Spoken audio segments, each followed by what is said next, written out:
Chechamo emamo akwa baba program so no menu na da bia said ye no ye be peja ye mu ye mfiri ha no na wanya bi de agu ho ye papa na yenso da wo so wo no na de abeka yenso de ye no yenso anya bi agu ye ho kopim se no menu bebo na e be peja mu to ne munta na trase momfa mo messages no as usual momfa 0551 599933 0551599933 eho na meji WhatsApp messages no yentiem tintia mebatra 0244263902 0244263902 eho so na meji WhatsApp videos no ni nyina fo adwenkyere bra ye ka bibi na o adwenkyere foforo bi wo ho a na wo bibi de to ye de ne so a na o de aba na ya ka bomu a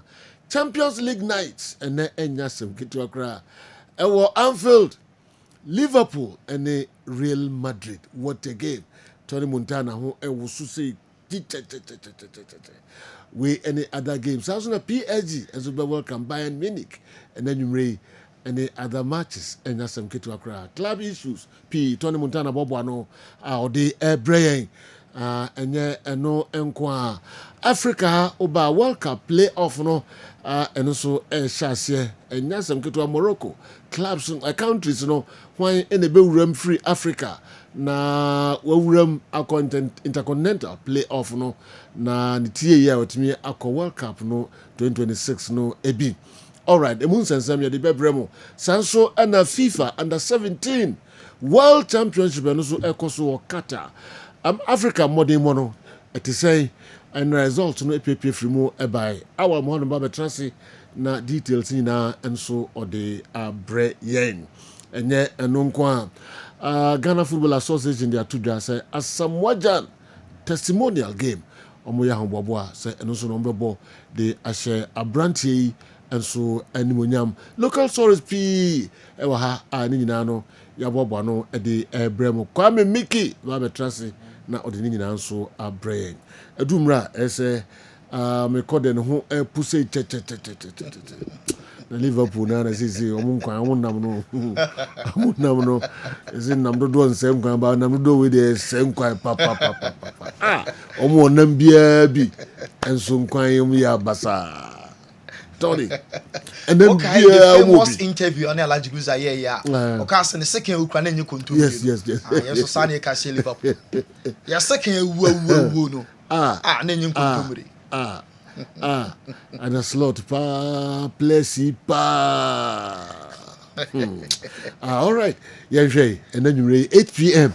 You better match pa. Yeah, we no na yeah PSG and so the Bayern game no at the same time and nyasem get to akra.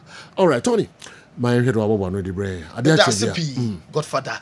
Yeah, man, for and I for Kwabali to fire summer air so uncle for a cross and Champions League, you know, boss so 2 games early kick off about 5:45 games we know boss so Arsenal one more Everton South First Slavia Prague game no so Croatia na Napoli Abu home omo and Frankfurt and at 8,000 the Gunners bar away other games about so 8 Atletico Madrid omo and Union St. Gallius Bodo Monaco Juventus and Sporting Lisbon Liverpool Asia Real Madrid about 8 Anfield Olympiacos PSV and Oven not PSG Amorcamo Bayern Munich Tottenham and FC Copenhagen and so Manchester Airbus and ya projected our Kessben television so big one no so na Anfield and Paris and then big Arsenal Diano emu efo da hok pa emu da ho and then PSG and Bayern Munich ebebo some match no or they compare Liverpool and Madrid na dia him pa ana eso nemo PSG and Bayern Munich game no so 8 p.m. Vitinha hey PSG omo midfielder was say omo e 9 points from omo previous 3 games omo abo omo heard him said and omo benya win na omo got 12 points or say two best teams say Europe and a face omo Bayern Munich omo aye adwuma pa in all competitions omo about 15 games obi eni wa hye omo PSG so the defending champions of the Champions League in the match no a big one. And then PSG, air caught for win. We are the two just say, the left back in the world. Also sign Nuno Mendes one. Just say, Okuma son, Okuma Buano, or one TV, the Akane Nania Homa, Nitino. Anyone here, Nuno Mendes, the best defender, by the left back. Oh, yes, yeah. And Vitinha, and I bought the teammate, Nuno Mendes, and so about Sylvester Company, Akasa, and Sancho for Shemwa, a course, Sylvester said, roll bang, no one signing, I'm inform Hurricane. I say, this season it goes in a bad year, and so I'm defending a lot, no, so play an idea. Why you Wallens position Biano Bebo, Nana Modern so as Swany Pa, Moment Vincent Company. Yeah, I mean, it's interesting because it's something that's been probably talked about more this year than it was last season. But his role has not changed that much from last season. Of course, like I said, over a period of time, you evolve and your understanding of the role and your own interpretation of the role evolves. And the team works around you. So I would say that it's a bit of a mix of creating the conditions for him to do what he does really well, and at the same time making sure that he is where he's always scoring the goals as well, you know. So it's a little bit of a, but Harry has a lot of experience. He has a good feeling for the game. I don't want him also to be totally controlled by myself. I don't want that. I want him to feel the space. I want him to, and I want the other players to adapt to what Harry does.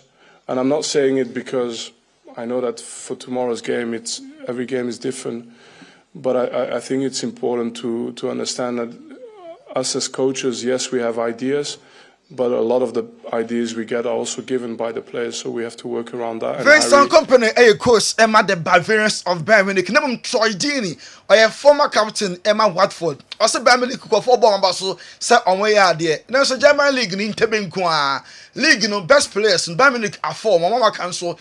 Free until Osha German clubs now. One year Jumabia, Ehubia, Troy Deeney. I can't argue that team is molding.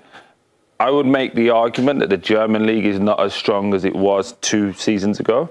So while it is great and they still have to beat the teams that are in front of them, I just don't think the standard is as high as it once was. Yeah, I agree. Why do you say that? I'm interested. A lot of teams, like Leverkusen, are not the team that they're in. They're in a rebuild.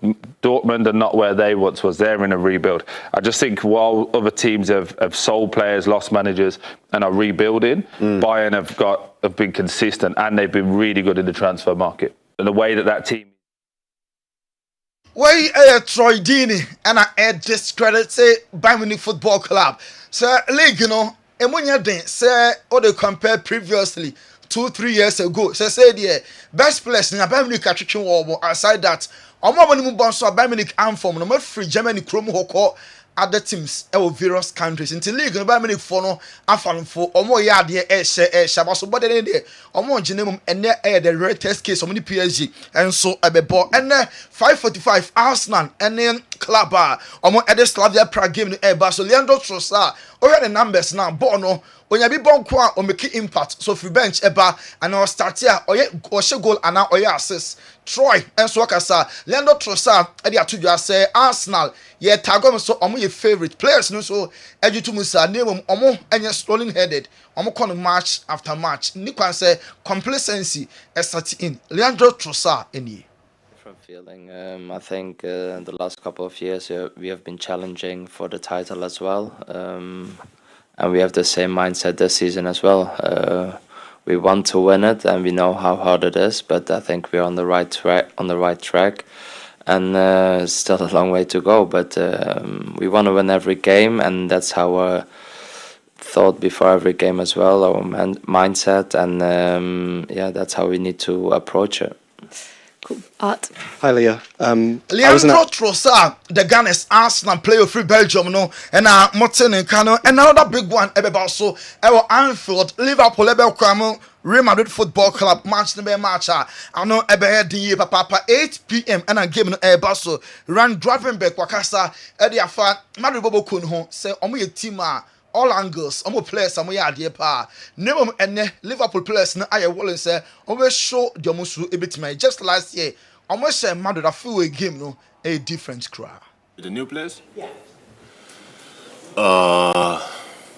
Nah, not really. We're trying to do the same things, but for the new players, it's not always easy, you know, because they come to a new team, they have a new coach, new principles of play. So for them, it's not easy to be here and do directly everything good, you know. So I don't see a lot of different things. Do you find you have to almost accommodate? Ryan Gravenberg, Netherlands midfielder now ball Emma Liverpool in the Kano. Now all defending a new teammates, new players now bana. Omo level up to expectation for home which is omo buy no and shut down fire flying vit munyina no Isaac munyina no buy no and then man peke and all defend omo so omo for new leagues and aba omo change coaches ahodo na afi na omo adapt to time and ma beko ye pan nanwumre omo edi nkunim over Real Madrid. Another player on Sokasaye, Dean Howson, and also formerly no Obama Bournemouth in the Premier League. So Liverpool ye papa. Now also last season, Liverpool let's share Madrid no not only hobby. And so team come on some my few idea or more about for a revenge. Said the Bayern about Anfield. I bet Liverpool on my club. I think I wasn't here last season, so obviously I saw some of Real Madrid games, but I didn't see all of them. And I think he's a player that won the Ballon d'Or. If you've got a player that won the Ballon d'Or, I don't think he played particularly badly last season. I think he's playing really well also now. And we're delighted with the way he's playing right now. Dean Howson akasa after last year game across man Liverpool leading kunim and Mbappe former man so be at upon Ballon d'Or ono enso ebetimi afa Alisson Becker and Jeremy Frimpong we prayer Isaac enso unavailability and omo entimi nsia kan Alisson and Jeremy there even next Sunday Liverpool game omo ebe big one against Man City so nyadi asa 2+ no so ebetim SC kan Roberto Firmino Bobby Firmino a former Liverpool player twice now on the ball finals of the Champions League.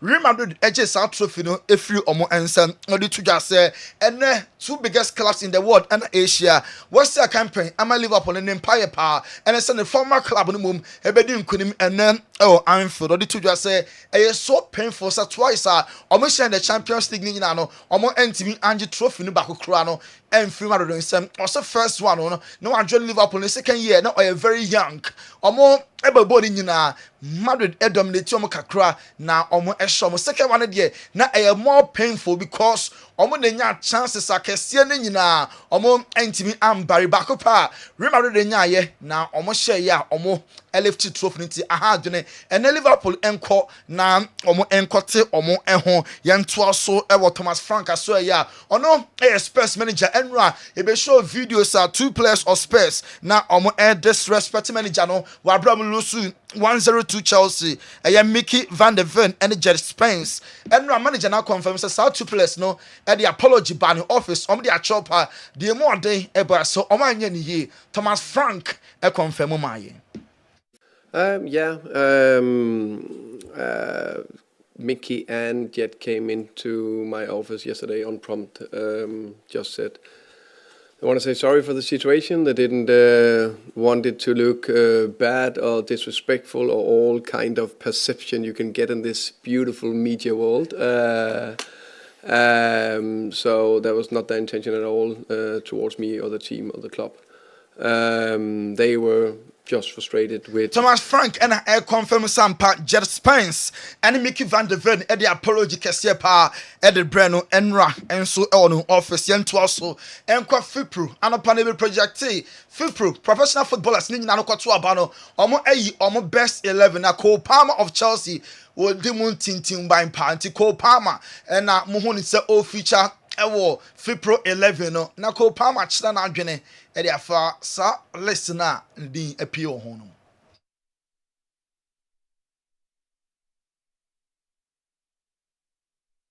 Being part of the 5th Pro World 11 is obviously a great honour, and to be voted by the other players is a nice feeling. I think they know what it takes obviously to play the game at a high level, so to be voted by them is the best feeling. Being part of the 5th Pro World 11 is obviously a co-palmer of Chelsea and you're turning can Rafinha will pray now so Barca for GDA pass anya he crowding I mean Sunday Barcelona and a Celta Vigo match no obetimi Esia kan enonti Eprano, omo manage no Brazil national team Carlo Ancelotti then a list about 2 games are almost kind of when including Rafinha because of a player no enya ample rest na or recover fully na obesina kind at the Emma Brazil national team to Barcelona there omo GDS say Barca Celta Vigo boss weekend Rafinha possible say ono enso ebetimi Esia kind Brazil Leicester Carlo Ancelotti releasing the end run Chelsea enya 3 players ewo Joao Pedro Andre Santos and William Estevao. Omamiensa our Leicester, Brazil, about 2 international friendly games against African countries, Senegal and Tunisia. Decimentia international break and I saw 2 games in Barca. Andres Iniesta, a former Barca midfielder, was say last year, na Barca exceptional. Omobone Monona was stroper.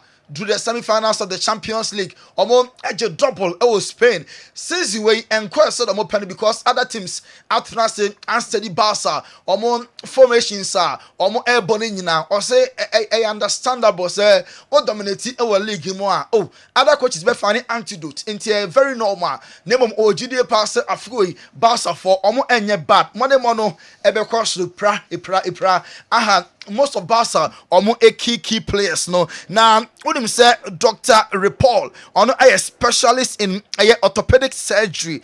Now akasa Eddie Afase say oko Spain omo the ball move fast no 3 of them Franco Mansantuano Nico William and Lamine Yamal. You be said doctor and said dinty and a place no omo pre-prasa and also Pupagliano injury players running fast with the ball no enya now Obeka said physical stress and rapid growth na affect masa injuries no solution and it's omenya adequate rest na famanya muscle rebalance and anyway timi aboa masa place no so timi recover kama we eso ane agina na yakọ pem sign aso na yakọtie agan cement vital ehon krato sima ye ba pe ye de more ehon ko close nsam no ye de beto aso limited so edmaku a wo Ghana ha wakofa edru nwanwaso e de abadwa so a edru no eya nwanwade akese edru ni din ne cement vital herbal mixture and capsule edru na ne mra na de agan no wudnam na oti agan a edru e na mebe kanfo de amagana ni bia na se bibi ni bia se obenya bie na won so anonom na etimi aboa no sa edru nwanwaso a yeka ho asemi cement vital herbal mixture and then the capsules no edru a yedma wontini mu edru uyo obi a sabi o mema sem eda fom tinkeja bema ni ntimi man mu so kra bema ni ntimi mpega no ho uye bema sabi woni obehiem na sisia no waje mu a wonso edru ye kanfo de amawo edru ye dru a ebeboa ma wontini na timi asore gina so ebe mamoja de pusane wo bema no mu ama bema na timi asore gina so ye na watimi abo adwuma na ama o piafo obi bia sabi oni atenka so yo ba so ye bema uhia edro cement vital herbal mixture and capsules anemna ne de agan ne bi kona koto binom watenka ayira na tekopra kona koto edro ne bi nanom na bohu sabi edro no esi ye adwuma sifa afei uye ne to nchen sabi obi wo hono ma pichikom o how pa kese pa so yo ba na ukom fitire na se wo menses na ma beyi a edro ebeboa cement vital herbal mixture kona koto edro no binom be ma onfitiko no bibia ye kama de amount afei so wote yaw onfitiko mu a edro ebeboa cement vital herbal mixture and capsule afei so obi won ma sabi wa akoja ne nan no na moja di akire we oba na otisa de bia hu moja no tie mi ye pa se moja no ye gon bright red we no ka se bright red a and na said we betimi aboa ma moja ni nyina to atwa e de ama okra afei so obi so a sabi ne to ase twetwe no we ni kan se sciatica wo sciatica edure betimi aboa ama yaw ne twetwe na ewo ni nyina etimi ate akokora no agan cement vital herbal mixture and capsules edure no adwuma wontini mu na enuane no bi edure wo mu a eboa pa your friend nitric oxide say nitric oxide no unya eba oni padua ma enti bi emu asi enti na aka tare ba bebiem ba be hu ntini ama ntini metuna da wo modi atime de apusane usisi ena ya ye neurotransmitters a sonifri adwen no ho ena eba eno na se obi te jawa na se pains bi mu a na sa neurotransmitter no etime aba beboa ama pain na se yaw no etime akofom edrei ewo nyane no bi wo mu a etime release neurotransmitter your friend endorphin na sa endorphin ne ba se usisi ena yaw jaw na wote no ewo usisi mu no edrei eba be stopping nyina yisu dopamine na be yi yaw ni nyina afiri ho ko e de amount enti so usisi yo ya edrei wo so no agan cement vital herbal mixture and capsules edrei age award yenim de ye ka ho asem no 2022 best waist pain product of the year 2023 edrei age award efasisi ya de ho 2024 yes hwe ni musa afie di anyum nyina so ye be age award no wo ye bema na wo pese unyina so no gina so peme wabla wo be no maduro no sima kakra bi ati a frɛ number no egu screen ase no wo frɛ number na ye be no be kasa kama ni ato sedi obesia no maduro no na emi na tumi aboa ama bibia e kama ma o afa so ba bia be nya bia to no ye di egu screen so na emom tie ni ye pa sɛ wo kumase ene ne pattern wo store wo person to be ton a ba bia e di kan PFA pharmacy New Road Junction wana PFA pharmacy o store kese a obenya brand bia tu honum akwakoton afa Colinac ewo Ashtown one Dani Herba omu nyina wa Ashtown ko ho Fredimens eso okay o ono so be ma bia to afa so Sambora ewo Kagetia Gate 3 the opposite pe edrei edra eba beboa eyi sa ho hawo nyina afi wa kwa ma o enti pe bia chiri kwan to agan a etrese ejan no pedito na enkotote ema na so nya wa ho den pepepe edama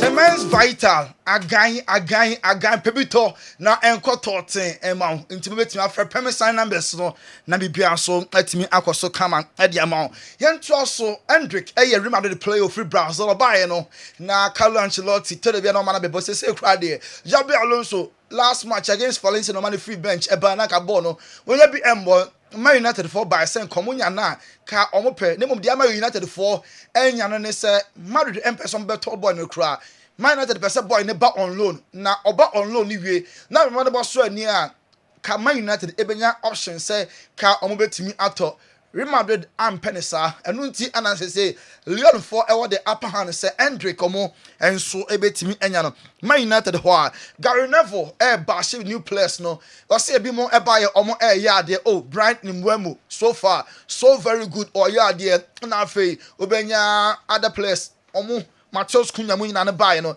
ekọ enkakran enya fae de na so mo de mo no ya ne se ne mo player ba ko a wa bọ ne chipa Benjamin Sesko say Sesko player Man United abọ honka close to 80 million pounds ababe foul na hwe say dabi one chere any glimpses of the obetimi aye emfa akra ka me ye hu bibi kakra na so we de anye kra we na Man United omo legend born a chipas so far Man United enyan show bibia kire say Benjamin Sesko be a good addition e de ama omo club no yanto aso ewo Ghana yem baba ko a oboma Netherlands and national team Memphis Depay all time best top scorer all time top assist Emma Netherlands omo national team obo ewo Brazilian league no Emma Corinthians na Brazilian influencer nidin Ede Larry Ede asem kwese papa say oba na mo hwe no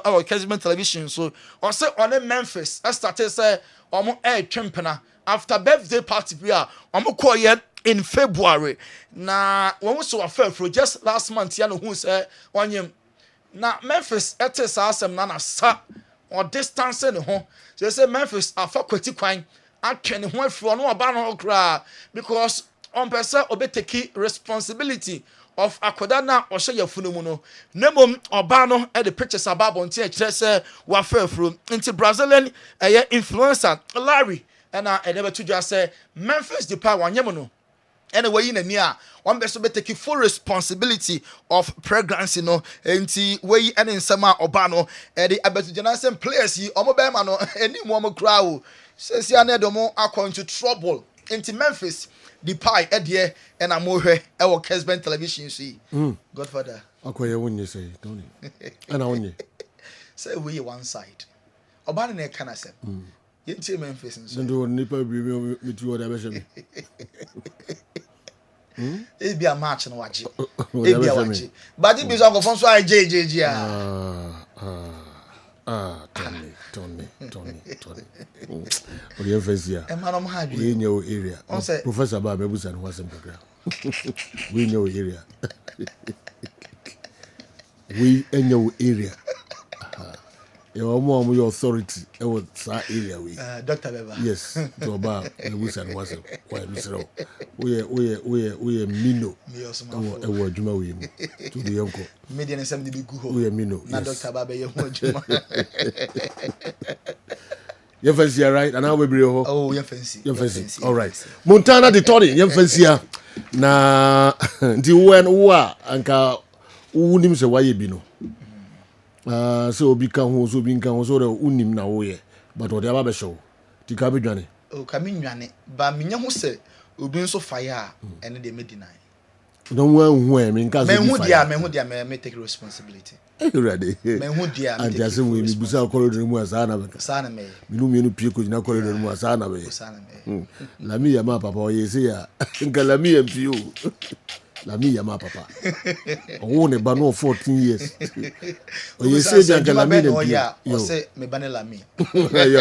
Le juma ne ba no. Ne ba. La mi ya ma papa 14 15 years. Wa wo la mi ya ma. Ne be me dia boa ni papa. Timu de be shemo amunwane. President and ministers ne akugu dampa and top businessmen. Yeah. And mo dwane omo. All right, Defensia. Nafi yentwa so emfa emamo Kessben television. Kessben 93.3, Kessben 92.9 and crying potem ho gina. Mo mayen na ye ho kakra emra. Ye ba agudie mu nsam no de ye opi e ha no mienu na ye be peja ye mu enti me ko ye we are small and I say large medium. And extra we are medium kai medium we are medium me say medium enya no credit so ko say medium o de ntwa so kra no de ni dwane ko ko for him so ye medium o mu so ye medium okay all right so me should back say me small okay bit ma say okay to show medium we dem ate all right ochia heba ejani siwa wa ena obeba onye baba mi tiu kakra sejo ma bena wasi arope wa kwanya soronko adade de nyina ya wo de mai wo afidikesi na memfa enchie emu odin emfree Divine Hope Herbal Center emre ahwefo ani atiefo nyina ye ne yakofa adura yato din otwea herbal powder aba na Divine Hope Herbal Center yaso ye kese no ewu Kumasi ya makru abusuakuru wa junction the whole Kumasi abrosen ehɔ na Divine Hope Herbal Center yakofa wotwea herbal powder aba no yaso ye kese no ewo na nemede nsempa enenam na nsempa mede nam no yedura ye friend wotwea herbal powder no ma mema manfo hu sede yetie eduro ye nubna enhaban eni nkohini eni nuane nuro eni yakeka bom aya wotwea herbal powder enti wotwea herbal powder no eye powdered form tieni enye bitters na emom eye powdered form sei enetie enti huhu wotwea da na se ne wo hweme ewo se ebia ntentanfidie no so ana wo hweme wo television no so a wotwea herbal powder no sei enetie utie radio no eye powder ene ya package egu ade green kama aduro yi enya nwono enka enya nwono ensampege yade bia wodi treat no wodi ane se ubenya wo mota ede amaye na wonya bia wafre ya me a kire okwan a obefa so a obeyusu otwea herbal powder no amame na odofo yi ene obia nkope wotwea herbal powder ni bi so yo oba ana bema weni aduru a awiye bremie nom ne yenya hode ne yegina brane aduru wonnom a esa wo yade no na afi wo gina brane se oba ana bema enti se wo sisi eye wo ya sisi yade atena wo so emfie bebre na wonnom nu atuatua nuro aye nuro ahodo na sisi yade no entimi nyaawo wunya wotwea heba pada yibia anopa fa ba kugu nsuo hihie mame na no mame anwumre to aso na yesa anopa baako anwumre baako acha ye na wotwe miensa sisi yade a atena wo so ache ne ebefiri wo so na wagina brane se oba ana odofuei wodie no sisi yade na nem yade na kofa ba ya na eyenyini na akofa sisi yade na ba enkwanhia bi na akonyae ekwan bi a wofa so wo sisi yade ba obisi yade no ya busua yade ti wonya mfie aduonum mfie aduana enum kwa na wo sisi no achim we nya japade yadi gyanchirima odofo enya ka ne dan pe wotwea heba pada abra sisi no achim wodie no koko ama wo yafunu ebom koko nti opesa wani koko nti obi kwa ne minim tuntakere wo fie man koko huna no mu pe ba bi afa odofo se koko ama wo gya wona ya sebe na okokobo atwea ba wodie no wo gya wona na ahoro eba sebi obi kine tuwa no wodwale awie no wo se odwi ne ho obeka se sebe onhwa obeka se nsan bi ana nam yade bi na enya no ni nyina ye koko nsunsanso ni bi odofo woduro eye wotwea ba pada wona wunya baako a pensu a eye dede no ti baako gum anopa no mame anwumra sa to aso na eye sa mame acha ye na wotwe miensa koko na amama ya sisi wontininim na mammo ganya kwani afurisa ne wontininim no ebetwi afam ama amama ni nyina ye afiri mammo wade ho afiri koko yade ho na wodofo se sebe sisi yade ana koko yade betena wo so che na wo ye bema acha ye mfie mienu na afi wo gucha na fo nyuro no so ni nyina ne se bema kosine nim apetre pia no agem sisi nim aye mmere nya to ne di Mr 2 minutes na wo de China fo nyuro no yero ho anenom na obenum ebeduru baby 5 years time na afi bema na obenum ankora makora empija ti pewatwea heba pada akiri kwan abresisi yade ne koko etetewu orofo wodie no to asentini ho no sebe ebesi wonantu ho na etwe wo eye wo ya doctor se wonya sciatica otina se che na wo sore a na adane boache bidin da bia mekam se obi senkamete he kasa yi minisa adwo wa he ya wie na wo be sore no jesi ya babo ni twoboi ni nyina ne se ne nan ya titiriti waje ne ho a enye ne nsa aye titiriti orofo wadu a wohia ye wotwea heba pada o collapse o num no o clinics enru ahodo a wanom ne so still na wonya yaresa wo sebe wotu asentina twetwe wo no wadu ye wotwea heba pada anopa baako anwumre baako enkoto baako pene nka nkyem se me kotra ahwe na wa wonim se okoto baako a ensa wo yade ne mawo na emom ko ato bebre ebetimi ato box no ehemu 50 aya 500 cedis uto wi afreyen na ye nkyere okwan a obefa so obe no motwea heba pada no na de hu free siatika yade a etetew no odofo yi odie ne ye osa aduane to yafunum na wo bobena aduane ntoma a wo bobena esi obi akika se waje ne ho a enye waduru a wohia ye wotwea heba pada na wonya wotwea heba pada ne bia freme na wo so osa no kwan be na mefa so me de benum anase me no wotwea heba pada no na ma de me ho afiri osa yade a etetem no me se osa de da bia metena ha me no obi beto nkyea osa se osa yade a tetew de a wo san wotwea heba pada ho me no maduru a wo konom pe wotwea heba pada ne bi abra wo osa no atetew wo osa ya yade bi a se ba wo so a wodofo wanhwe obi beka se wanya ya no yade yi bi yade bone to da bia bo nso waye kama beduru baby na hwihwan na waye basa pe wotwea heba pada akiri kwan abra osa etiti ni padua no abrantie bi koda nra woda wa na wonya bayfo nso che obi oya bayfo ache kura asimadu bi abrantie sore badwonso ade ya abrantie wadwonso baburu be mpredu ansa na ade achi wodwonso twa na abrantie wa ha bi eba ho prostrate no o Johnson wo chimansa na Johnson aba ne Johnson asini na ase sini trase we bon kai se Johnson twa na branch wo ha obi aba ho wadura wo hia aye wo twea heba pada se wo prostrate ni na wo ha aba ho de a wonya bia freme wo se me prostrate no ha obi aba ho numbers ni ya miensa na good screens ni so no ya ne hwe television no ana Facebook no famu bia na frɛ ye ye benya daje ne ya no atwetwe nkomo ne ya kyerɛ wo kwan a obefa so oba num nuro na maye na wo so wade ho afiri prostrate ha wa etete wo no ho odofo yi wo ya brantie ukowura dwaye na wo wro ho a na ato ne brabo usu sebe wa bema esen wo nantem no wuntini no enamete se toni ka se obi bema aboa no edi aboa no abrantie ma wodi animu a na wodi ebedi aboa wodi a aduro ne wotwea heba pada wodi na fon atwea kom aye ketekete aye lengelenge aye se crayon aye se straw abrantie na mfie aduanan na so woni ne ba wo mfie nan de eyepe na wo abrantie kura wo mpe ema de ye de enema no mu pade emu oduru bema pe wotwe aheba pada akiri kwan se nye sunsum ade bi enye duabo bi na obi abode ya wonya wotwe aheba pada ne bi afreme wo se me bema na fon watwe akoma ya kitikite ekwan be na memfa so me no wotwe aheba pada no menya adaje ne akire okwan a obefa so a obenu wotwe aheba pada no na bema ne ewro ba yirima no na ema extra energy se bema na akosine ni ma watimi apem wako nim bema de da bia me se ene ubotom ne sebe de esen wonantem no ubotom nye sebe de esen wonantem so enkoyi pe wotwe aheba pada akiri kwan aduro enya pressure aduro enya diabetes aduro nanso wo pressure wo diabetes so unuro na doctor dia ma no me se wo de bia me ka kire koso no no mame ba ko pe wotwe aheba pada ne bi na frɛ me wo se me wo pressure me wo diabetes ekwan be na metima fa so anu maduro ye bi aka doctor aduro a wo de ama me ne ho odofo yi ye benya adaje ne akire okwan a wo be fa so a wo be no no obi a pressure ne diabetes wo so bia automatically se unuro na wo no be ye mere pe wotwe aheba pada akiri kwan unya bia ya kire okwan a obefa so a obenom no ade ho odihye bia nya stroke da fom pe wotwe heba pada ma no obema no sebe ya to rubber prostrate no pe wotwe heba pada wa sasaburo hu tutu waduro ye wotwe heba pada Ghana ha bebe bia ton duro biara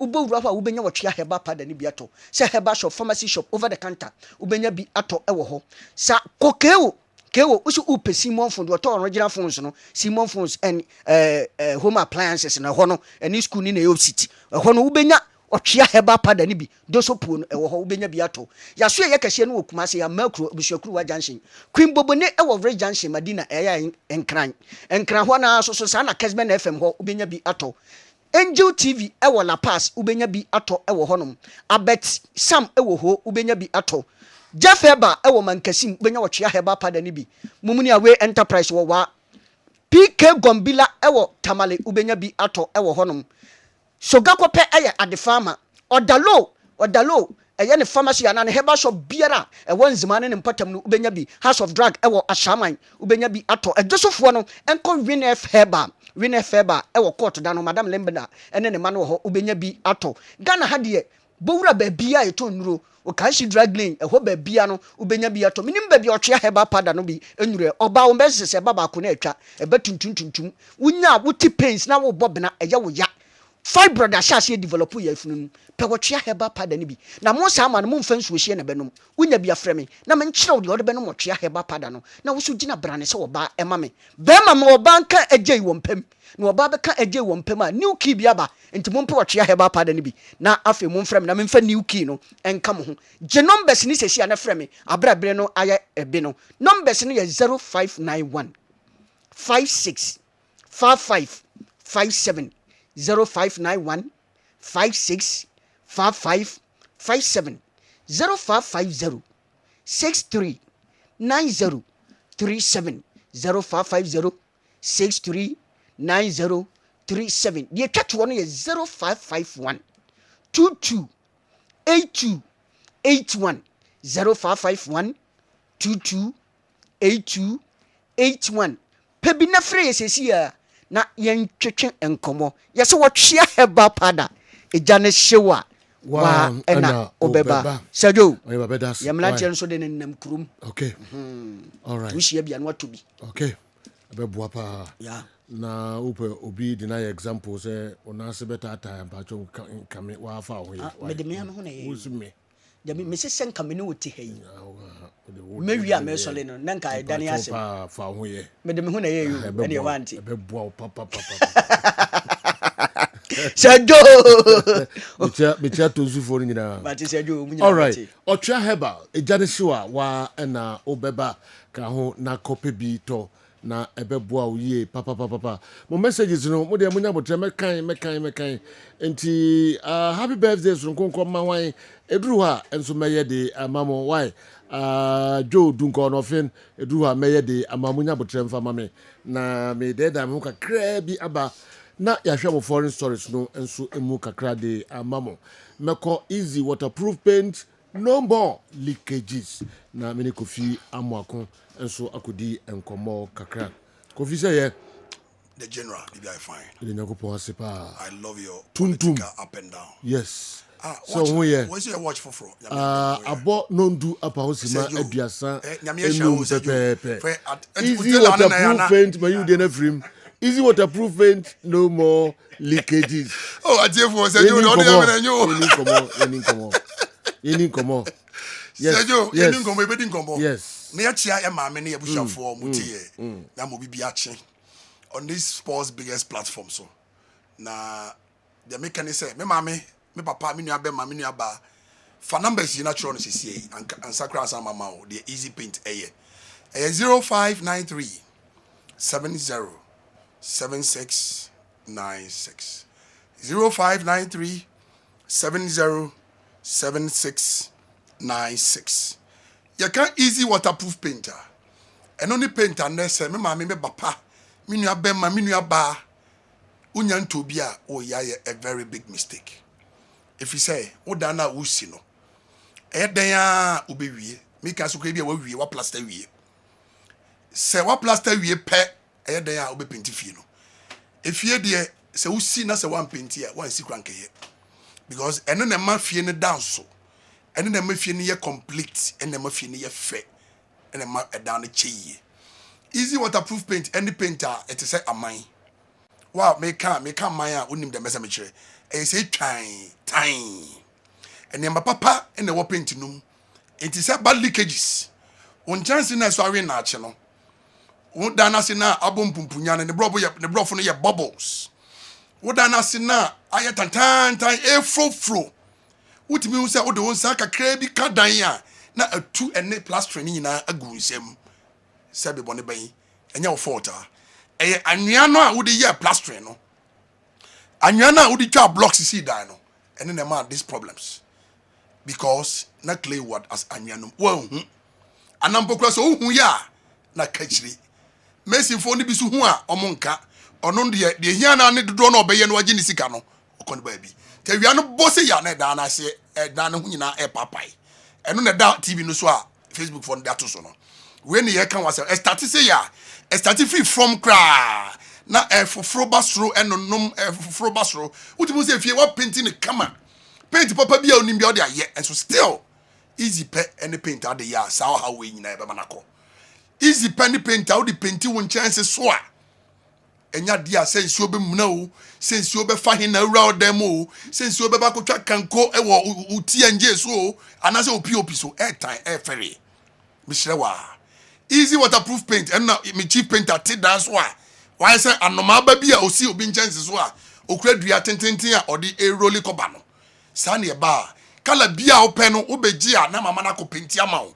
sisi ya ye kese yi sisi ya kese o jina ta no so abonten so a sabre enso na tikakra eti awia na ni so bright kama eti ye ba na ya be fro dan no so ya painti ama o tete asem bia ni ho enti wo de wo dan na so aye tantan na ma ne hawo de kan nyina ne se adan a ewo Kumasi ne Ghana ha di tinti a ye bode ro ni se ye pese adan ni nyina ye mono ye pese street so ba bi biara a wo ti o Kumasi Ghana eye fe won chance so ye tan a sebi e ma fie e bakra nya wonika ene wonipa bebra o kom fie a o se da bi e ma hia me ye hia ha ono anim se ba bi o te bia ye no te no ani die ne respect na de man no be hu ni fie pa asema ba wo be hu edan o dema asema ba because da bia onya kwan afa no ho tete dress kama e be ne nam abonti ma hu se oh papa di ene o hia ba bi o da de ho ye eso na ba bi o da no pampai ne dan si frofro ne chance ni fie kwa bia make kwa obi office o si ni fie 20 years na over paint kwa nkada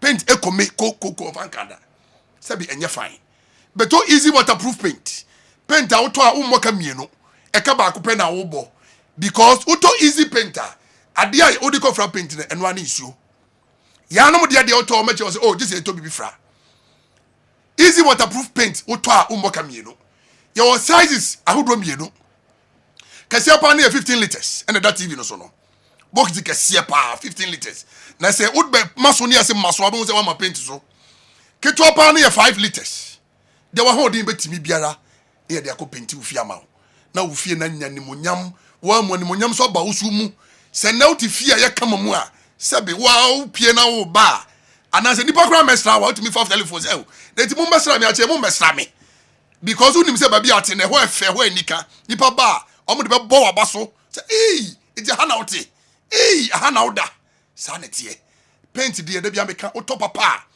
paint na ye paint ama on uda danum da na yeye ebinom de de ombeka che wan say ye papa ye be paint ama de mhrewa this akọ hrewa dan fi bi odi be nansa ko pampan no untimi ntram ye painter man no dem waje uki no bi opro no akodam say obi na baba ne ho de baba twere dan na enye natadem enye paint egu nipa ni mase why you swimming pool awie or plaster mo wie aka painter easy paint and only painter Ghana ha e buy over 40 to 45 years in ni ye model row ti ye jama yanom so mo nye de mo pa bia na ya na complaints e ba ne say papa we no paint ni ye koto a eni na nu ni na sa na wawai leakages is ba na e ba ese mo nya botre ese ya ba bonten eti ya ba die wo wasi ufie wie wo pe kwa no wa foundation tutumrika baje odi ekosi o se sia krampo ansa na ebo foforo na ebeba no ankan o ba na say ye the new price na charge wa na wati ase enka nche me say wa frame dada na mama price dada nti old price na beto no me sure wa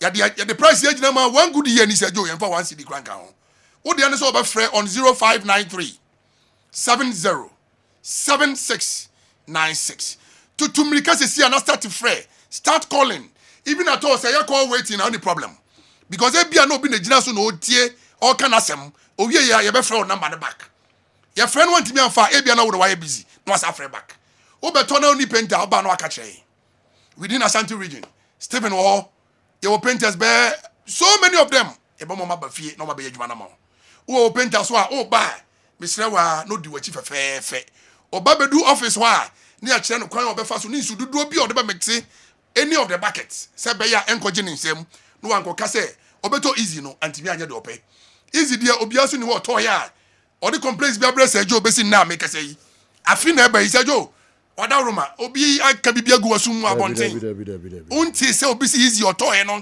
the make can ntisa no but tomati o say no e kyerɛ say ahade ye nsuso ne mafon so wa ha nema ye papa ene ye kan wasem wo this biggest sports platform so Sergio kase bibi ya no kra na no kra o kase bibi nya no kra enya no kra ti bi srema tiefo kofa usika no nkoto ade boni no wan koto ade boni anu ho sa bre no ba mi kana usika nso ofe na na oba besu se wo sire ya yente so eno yente so paint ni ye papa pa ene ma papa ne ye da ye paint no eti de make sure wan se tutumika na beto de na mum ye njai se obi be ware obi beto ni badin na wo frɛ ne ofa na wo frɛ ne nua ba me sire wa ufie ho na we fɛ ufie ho na paint ni e fɛ ho ne ye twamfo ne ye be fɛ wo so de ne ye me anya fɛ na obi so mesrɛ wo ne be twamfo ne wo fie wo di paint papa dware dan se na dan we si wo ya e den na be kyerɛ se obi timi ma fie MA program na mu nyai kokokoko no na mo sre no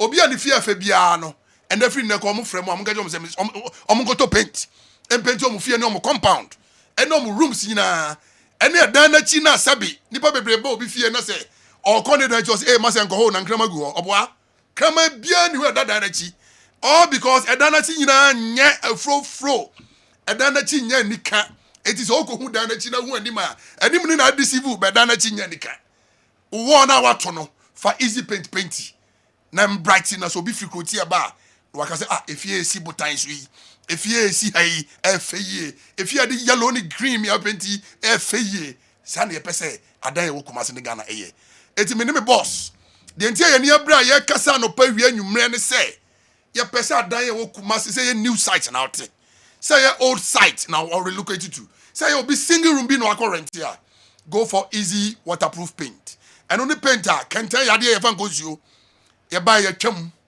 easy paint bag Ghana have 40 years in your just abenum and they can tell you the consumer na ye on tiasi ade share the studio fa can tell bra na paint mu ne ehwe de ne de the best and the best easy waterproof paint ada romantino me na ma me feel free because can tell no enu ne when you 2 million na dey chase no mama so life esuo ba kokura say nim na ma dan dey check camera no cameraman so air capture me live on Kessben TV ba bibia wo wi aso wo hwe me sabe enye nyankoma de bi ne yi ena enya azan bi ne etwa ena enya agro bi ne edi wo Kessben TV ye ka no kura trodo eti adanse die no enu ne kenten no nie Sergio wada ma se na ya na ka na me dan ne kakra me dan na wa si bi so ha me ne me boss ya so ba hye ya so ye ma bi so ha ena me ye yo esio ba kokura say end drop ko studio ha de ya de ye mfa nsuo nra ye mfa kenten nsuo nra ha paint enye papa esanka by now awawa e de gu nsuo na ni no eti wo se o ma zoom ne camera eti de make kire wa ne say se o ko tietie konkonse ni bi o ko tietie obi a no no o ko to de peye ne ya ene wa na wasem wabo campaign no wabo campaign sa at the time I be realize say ubeto easy no na usika na san anabia so ate tesi ye ka say free easy waterproof paint in all the 16 regions e bia ye ndru ha ye bedru ho head office number me dey ma 0593 70 76 96 0593 70 76 96 ya ma me no ma mo no ne ya papa no +233 593 70 76 96 mon frère c'est adroche for no ne enko penti modan ne mu bibia ma mo ansa na maba homecoming ni aba be di bronya sumye so say yo o frère easy waterproof painter na ma je so no more leakages in all your buildings. Yes. In all your buildings about to us. Okay. So what done na? Okay. Baby biara so ground floor baby biara de penti. Compound baby ya. Kofi amwa beda se na menyo kese so boss. Na easy waterproof paint or no more leakages. Kan ho na kope bi to na enim kuase mfata. And menya ka me no be show na me need time. Okay. Kebe boa opa. Ka me no be show no because abono ndo apa ho sima aduanan enwotwe pepepe we aya midfield action sisa ngugu ne nkaka na free studio ha na ko na yentoa so emfa mamwe. All right, well messages no and so babuja for trase na afei ya share stories no and so emo kakra Christopher anyway if you are sin for sunaba I know today is not a questions it's not questions day and do the question about day but we're having some arguments here. Can a player be sold or transferred twice in a single transfer window? Any precedent to back our argument? Okay, no the aba and no single transfer window na player transfer no twice. It means na good morning, Sir Joe. Come Sunday, we'll beat Yadoma at Accra Sports Stadium. I went to the training pitch and put water on the pitch this morning around 1 a.m. at Pobiman. So Sunday, they should expect more goals. Thomas Kwesi Enchibu Siako, New Fadama Accra, work for by and sense you know him. And one fan go Accra Sports Stadium. My work for be Nedwa Ekoye. Okay. Do you have any update concerning Bibiani Gold Stars incoming white coach? Why do we have a Big Joe, unit committee member, Bibiani Estate, Western North? The also the Abre no. Madrid will beat Liverpool Fala. Even on a slot. Eric Ten Hag. Okay, on a slot, Eric Ten Hag's twin brother is away. Oh, okay. Yo, the also the Abre and Anopay and Yamane Chaguno. Ernest Edward from Manson Abobua. More fire.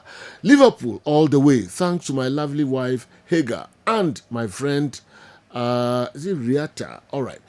Andy. You know. Say yeah. I'm back. Champions League nights. Yeah. Wow. 2 big games. Yes. But I say the Bayern they say for 2 seasons the German teams that's strong. Yeah. Will be argument no me nimsa woni na German teams is in general na. Yes. And you know I say no there idea over that. Okay. Say it's a share the competition you follow in Europe. Na say offer Premier League. If you decide say kwasi bibri ba say in the Premier League you have Chelsea, you have Manchester United, you have Liverpool, or Arsenal, or Man City, or Tottenham Hotspur. O de omoto nchanya, we are Bournemouth we sign player £45 million. Young players are Nottingham Forest actor in recent times. Nottingham Forest me room no mark for Juventus fullback about Juve. A fullback about Nottingham Forest. Omotimiko Fiorentina no mark for almost center back aba. Omuko Juve ekofa Douglas Luiz. Omuko Botafogo players 3. And mobile. We are talking about Nottingham Forest. You know, our team is Aston Villa. Your players you Aston Villa.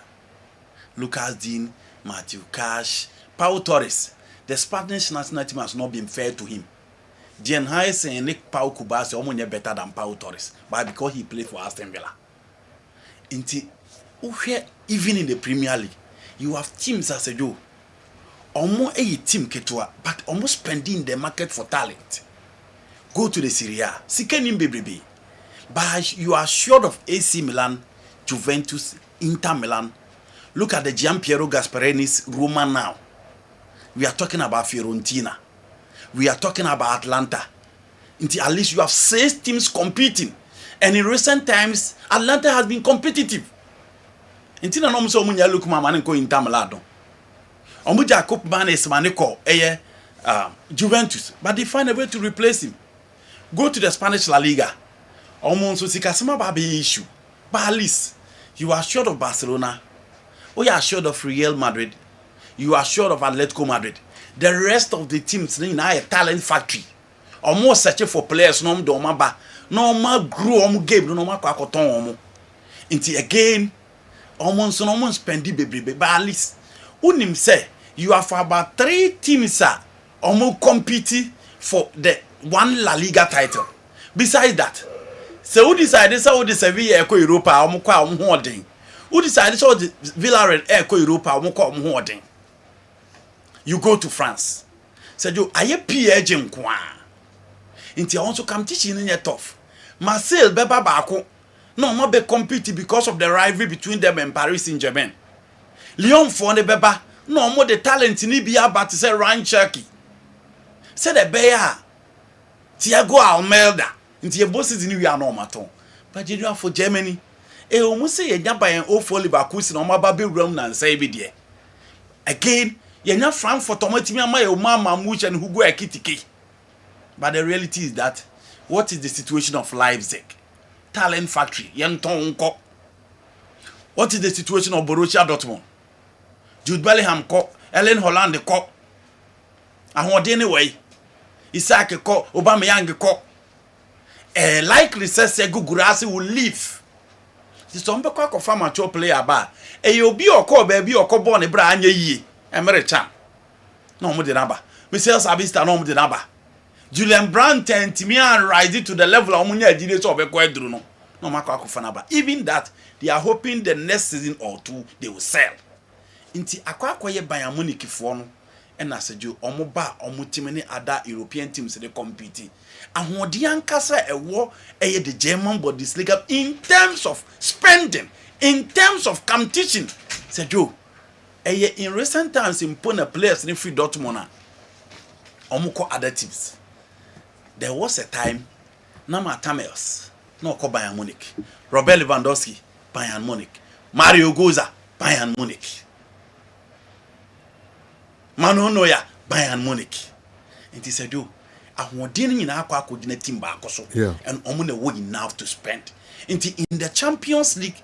Petim bia from Germany so mumrama ya de Dortmund de no ebeba mako and you know team de so unya time now she show team now fishing for talent e dia one day ube making good use of the talent and ebe pedal to a certain level until one near FC Porto bako no more baby do the very top your one near who say Benfica ne ba samo de bosso and no be ni hu Dortmund no e wa obo who say Ontiasia, Sevilla Beshia, Manchester United, or Mubeshia, any other team in the Premier League. No much show me the Europa Cup. Why? Because Sevilla also had the time to fish and hunt for talent, and you know, it drew baby a talent for it to be the edge, but it was the limit. So one first can't count no man to me and stay normal mature to a certain level, or the limit. In all, the competition in other leagues as compared to the German Bundesliga, no. German Bundesliga na who den of them. It is the reason why Bayern Munich has always been the trump card. So you omune compete. Yenya Dortmund oma ba beji bidie. The Matthias Samuel Dortmund, the Otmar Hitzfeld Dortmund in 1996 beje the Champions League, you know. Yenya by awful Leverkusen time yebo Glasgow against Real Madrid at the Hampden Park. Ombe ball the final be Madrid the show KTC Zinedine Zidane go na team and win the game again the Yenya be Dortmund at Wembley against Bayern Munich Bayern etimi show ɛna Bayern for no be share PSG ɛwɔ Portugal and the senior Real Madrid for no ma be share Dortmund. The Dortmund beba mu ma akom yenu miensa ba de no a Bayern na actually time and again say we see ka omo de tua omo players ne ka we see ka omo de sign players any baby omo team no head towards so clear say if there is any team now to compete with a team in the Champions League from Germany, it is obviously going to be Bayern Munich, not Leipzig, not Borussia Dortmund. Okay. Young Queen, even if you Champions League matches, no, and so kakra. Na FIFA World Best 11 is about one thing.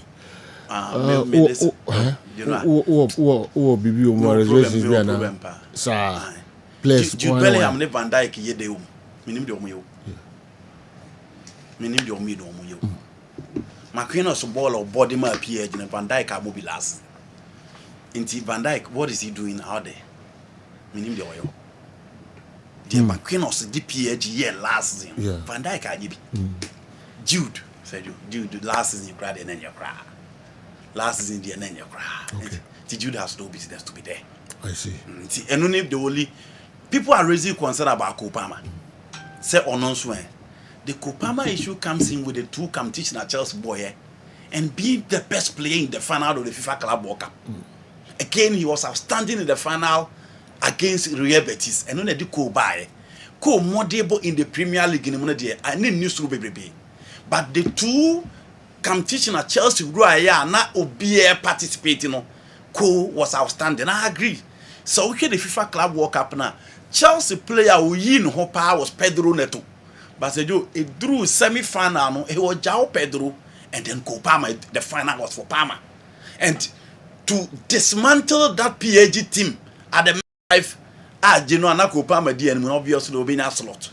And the code dear man for raising concern, but or not dear because of the two finals. And you know, finals dear. A game, so you won't it gives you that opportunity. And unya nomination or unya part of a team, no, and not just final no ball. He won the tournament. Nimi Nunina OJ against Real Betis, he won it, and against PSG they won in style. Inti code the other many problem behind, but Jude the last is no replacement. Jude, yes, I will even call you for Fabian Ruiz. Okay. Any of the PSG midfield, the three PSG midfield should be there. Okay. Yes, the three PSG midfield should be there because they were just outstanding. How many teams in the team are winning 5-0 in the UEFA Champions League final against Inter Milan? 5-0 in the Champions League final against Inter Milan. In the PSG for they were simply unstoppable in the Champions League. Again, Ashraf Hakimi. Yeah, the only African. Now, in this case, headed towards Africa best. No, somebody man. Obi betimi a make case for Mo Salah. Mr. Obi raised concern say Mo Salah should play ahead of Kopama. I will not debate that person. Okay, last season. Yes, because I do. Unfortunately, two players are almost second half of the season. Ankoye and I say, that PR work. Mo Salah, Rafinha. The first part of the season is but after PSG, Liverpool free more Champions League. No, Mo Salah ma party na se bio. Obi and discussing Mo Salah bio. The same thing applies to Rafinha. Rafinha cried the boat to a certain level, but unfortunately, when you to that level now open. In the last minute, Lamine Yamal was all over the place. I don't know be able anything. So Obi make a case for any of the two. I think that person will point because the start of Mo Salah was just crazy last season. But unfortunately, it drew the finishing line and games will be a person obey you who will be a hono. Mo Salah into me and you in the final minute. Into Mo Salah Rafinha, if anybody say those players should play ahead of Kopama, I think our point. But for me, the two finals Cole excelled, and especially against a PSG team. No, Pierre who said Chelsea over. Now, still show no at them. That was a huge platform, and it's the reason why Ashraf Hakimi there's a do. I don't think there was any African player. Salah and the Bepre. Yeah. Salah and the Bepre. And Morocco also signed in a better position to win the AFCON as well. But under the calendar year, Ashraf Hakimi, that style, the tactical play of the PSG team. One player will be integral to the system of PSG Ashraf Hakimi. Born so omo besen krofo a omo ho odin nya. We can talk about the Ventina, Fabian Ruja, and the best control and their dominance against opposition. But born the PSG Besha, those two guys and omo rely on them upfront and sign a creativity number for any of their forward to score. Until Hakimi there, I don't think say general open that competition be so far as the Africa bet football and air concern. All right. Good morning, sir. Okay, my take on FIFA World 11. While I respect the overall selection, I have to challenge few inclusions. Declan Rice should replace Bellingham. Palmer should be out for Rafinha to take his place. And finally, Vitinha should be replaced by Caicedo. That's my opinion. Though, what about opinions? What about the opinions of your respectable pundits? Okay, better Kojo Foko watching the Chiman at the end. Say Franco Naro. Yeah, General. My quick one is on a brand here friend Ashraf Hakimi. About say African best, he's the obvious candidate, and I think there absolutely no doubt, no player come close. You see, in the modern terms, I was no fan. Apart from individual, born within the period under consideration. Yes, I shall say, born no boy in ekusi saying a day in a demand team, and I think say share the Ashraf Hakimi a year a demand PSG. Obviously, a bad thing will be to me. Akasi Obimba contestant, winning the French League and winning their Coupe de France, winning their Super Cup, winning the Champions League, and then playing in the FIFA Club World Cup final. And in all this, he's extremely instrumental. Yes, by default, he's a right fullback, but most of the time you see him at the attacking phase of the game. And I think, sir, General, he deserves it.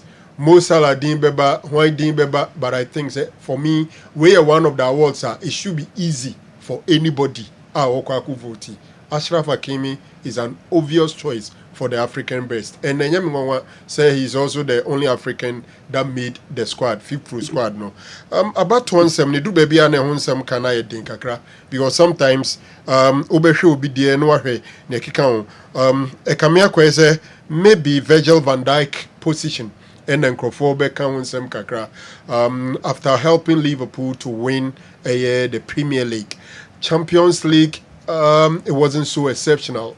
I will agree with Andy there. I would also go for Marquinhos ahead of Virgil van Dijk. Van Dijk is somebody who so much affection, like positive PR around him.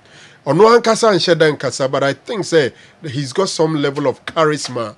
It is so difficult for even people to criticize him until recently when Rooney Ebae and people love him. So for me, it is what it is. But Ubi Sami and I'll replace Van Dijk with Abrantia Efreno Marquinhos. Okay. All right. Quickly, Yanko, Champions League matches, many is heading in the room, but key ones, so just a beer, or be for beer, I be romance and Champions League. Oh, okay. So you, Gary Neville say we share the Benjamin Sesko at Man United, and be Antre say, or Modo money to be. Sitting way Barber starting so here. All the top teams except Manchester City, Obia changing in number 9. Chelsea kofa João Pedro, Liverpool kofa Kitike, and Omofa Isaac account. Arsenal kofa Gyökeres, Newcastle kofa Neko Watamadi, Nottingham Forest kofa Igo Jesus. Even in the presence of Tony Awuniyi and then Chris Wood, Omo kofa a different striker. Tottenham Hotspur, so more Chelsea, but Omo kofa Kolomwani so ebai. It's different strikers in the Premier League this season. Now, do you know where strikers are making now? Some may fall beer, do beer ya. Gyökeres ashe 4 goals. Neko Tamadi ashe 4 goals. Hugo Ekitike ashe 3 goals. João Pedro ashe 3 goals. Se offer Benjamin Sesko, you know, was 2 goals. In all these strikers, she said the Ekitike started and he said, I won't say, and Uncle Ashe better. Alexander Isak is struggling upon all the strikers on intimidation go nibi. So here says score 587 minutes in the Premier League, 2 goals. 10 matches played, a whole free bench in a buy. Now you know, so here start strikers in na. Adia Baku and United follow short. We are talking about Erling Haaland, we are talking about Harry Kane, we are talking about Mbappe. What do your passion goes no almost? Don't draw na a pound. Say your goals no almost don't draw na a pound. And I can't keep an hour. Don't do one easy, sir. I can't keep on. I said, you know, I'm for saying about a month for here with Jaffa. Says go away on my United phone. We want ever get your amount. Last weekend, the João Pedro, your top striker. Onyabe tu bugui. Menkasa obi an say. Chelsea at home. I replace Jackson with another Jackson now. Because I no say Nicholas Jackson say now. Because Jackson empty net to Krobogu. Ono de empty net to Krobogu. To make ball. E ka odi keeper no de say keeper no atrapo no. Jackson, oh say the one where Robert is Chelsea fan na bi. Okoba ye wasan yi bi. E ka otimi de ball ne trapo no. Inti Jackson dey need different. On the minimum say ka on keeper otimi woso na keeper na. Media na keeper on sample or woso na keeper na fa. You know. Eti Benjamin Sesko, Man United ball yo mo boy dudu ye mu sejo. So o he o mo creators na. System no mo bon, o mo withdraw ball mo deep. Bayern zo mo mpe. O mpe fa do so mo na mo na. Nego zam de matter from na. Sejo. Yeah. Ball na Man United for the ball. The problem for Sesko number 1 is say omo gina ne tini nyina pegu ahye eno ye number 1. Number 2. Sejo ball na nkasa midfielders na omo beje ball no de amano no. Omo da bi omo wo akire. Enti omo nye ball ne kura no ehe fa na omo be fine no. United is supposed to control and dominate the opposition in terms of the games no omo be no. But you know, look at them against Nottingham Forest. Now Elliot Anderson dominating Man United midfield no until the last minute. Enti I'm saying that nonsense strikers at United do omo ba no. Omo ntimi nche agreed. But say do strikers na yes so omo so gigi omo ni nyina no goals no omo hye no. Omo creators na sacrifice de ma omo. So oyi Mbappe goals ni bi na wo ho a. You know about it. Omo pepa ho to no akwa. And United need those players to sacrifice for Sesko. And the passes should come. The passes are not coming into Obede no wase. You know, passes na ma Joker say even Arsenal crowd a lot of creators around. Sejo so hwe eye Joker sa odo kura goals no struggle and san wase.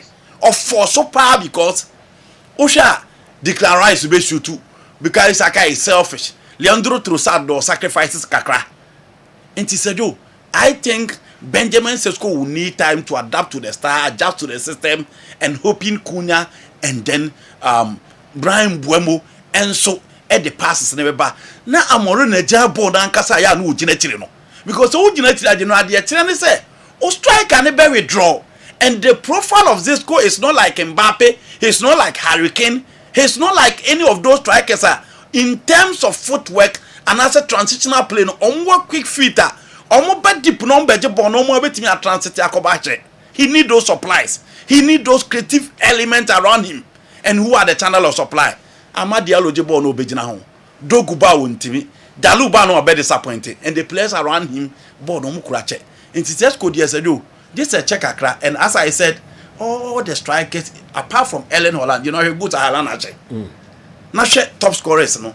I go Thiago, Brentford, or Matthias Jansen behind him. Dango Ouattara is there, Antoine Semenyo. The team is built around him, or Mavropanos, and then Obiti said Justin Clevet around him. It is a United and Nyabona homogeneity. No more many other players now sacrifice ya manager. Said you any omobe can't crack catch the omo again. Now to the Champions League. Okay. Yeah, Champions League. The PSG Bayern Munich UEFA Champions League encounter. It's a cliffhanger of a game and a game fit for the gods. With the champions always in a die-hard mood and playing against a German outfit in a super form, I can only adopt a wait-and-see attitude ahead of the game. Alaji Mama Sani everyone keep on the line and anyway and so a buy. PSG Bayern Liverpool, Real Madrid. There na also. Liverpool, Real Madrid. Sir. In terms of the champions. Okay. The history, the trophies, the meetings, the rivalry, the number of finals between them. And many points. Real Madrid is bigger than Bayern Munich. Liverpool is bigger than PSG. It makes the Real Madrid, Liverpool, the bigger competition. Okay. And in terms of trophies, the other game number, in terms of popular players, the other game number, and then the PSG for no more a kakra, but in Kamume who be cry.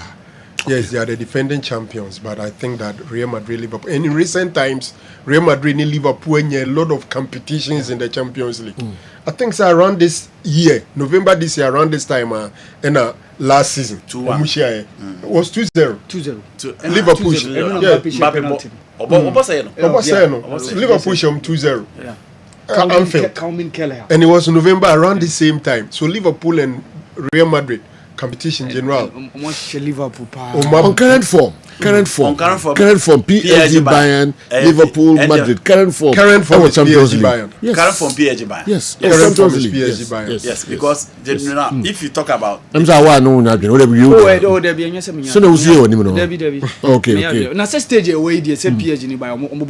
Okay. And in the group phase, PSG share Atlanta 4. Omko share Liverpool 7. Omko Spain share Barcelona by 2-1. And you have PSG team, the Bayern Munich team, almost share Pafos, almost share Chelsea. For the group stage, and in recent times of the Champions League, apart from last season, Manchester City struggled. The Champions League group phase has been Paris Saint-Germain, Manchester City, and Bayern Munich. The league phase of the competition here, Bayern and who didn't was through last season almost brave. I drew by being wide in their mom, but so here the previous seasons now. It drew say they are Bayern and who they also. And the money interesting, so even at the league phase, a PSG in Bayern first and second. Ubia winning 3 matches in Ubia no at Masha Womo. Until Omumi no at current form, they are the best. Dog for years, for almost 4 or 5 years. This group stage in yeah. Okay. Bayern Munich, PSG. These two teams at Asia. Now, anyone say in 2019-2020, almost I could share in the final in Portugal. That was Sato and an medal. You really not cancel the Coman Aboa and Mama winning by a goal to nil. After that, almost saying your games in the prepare. And in last 2 seasons, PSG Irem and Bayern Munich Eshomu and Yeman Kuyi and Farmer.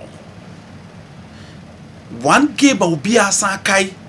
The 3-2 PSG Koshe Bayern Munich at the Allianz Arena. Obia kai that name that silver pass to Marquinhos. Marquinhos Bobo on it. Inti PSG Bayern Munich encounter in recent times. Once again, these are two teams are no more Bobola who expecting goals. Because a lot of creative players. Into you know more Bobo na goals eta bemba. And we share score line idea to from both sides na edge how two teams in as a job goes. So for PSG team now, gradually omo guys na omo pray will be a back. Nti yebehu Hakimi, yebehu Nuno Mendes, yebehu Liam Pacho, yebehu Marquinhos, in midfield, yebehu the Joao Neves, the Vitina. Like I said, Fabian Ruiz will not be available. Let's just say Zaire Emery will be there. Bakola will play. Dembele Bebo Kvaratskhelia will play. Inti enimu hono, Desiree Doué nkwane absent because of injury. So far Bayern Munich in team na. Sergio Stanisic is there. Ofa obiti se Opamecano nso eda so ho.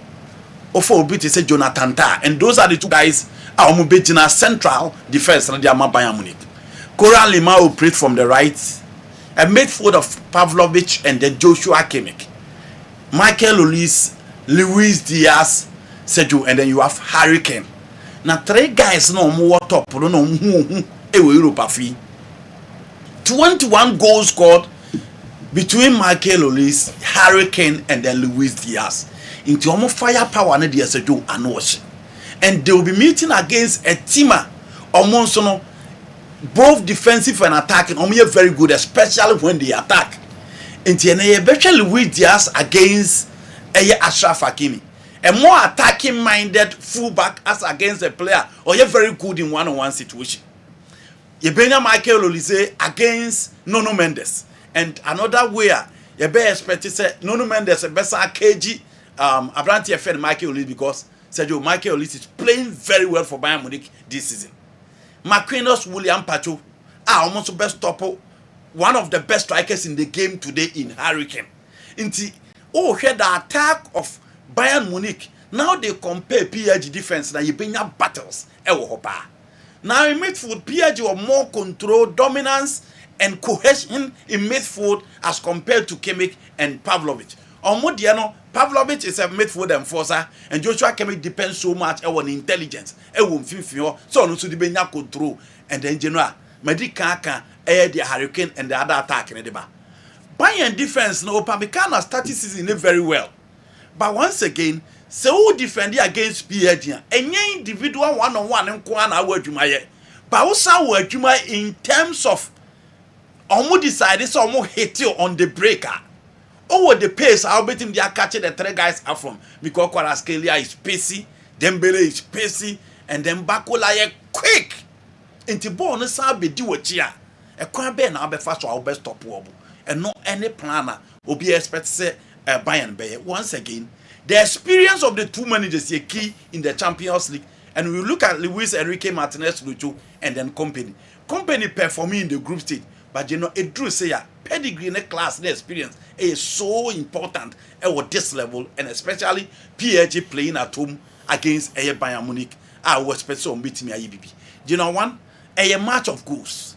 Obia beating me I because or more the guy to score.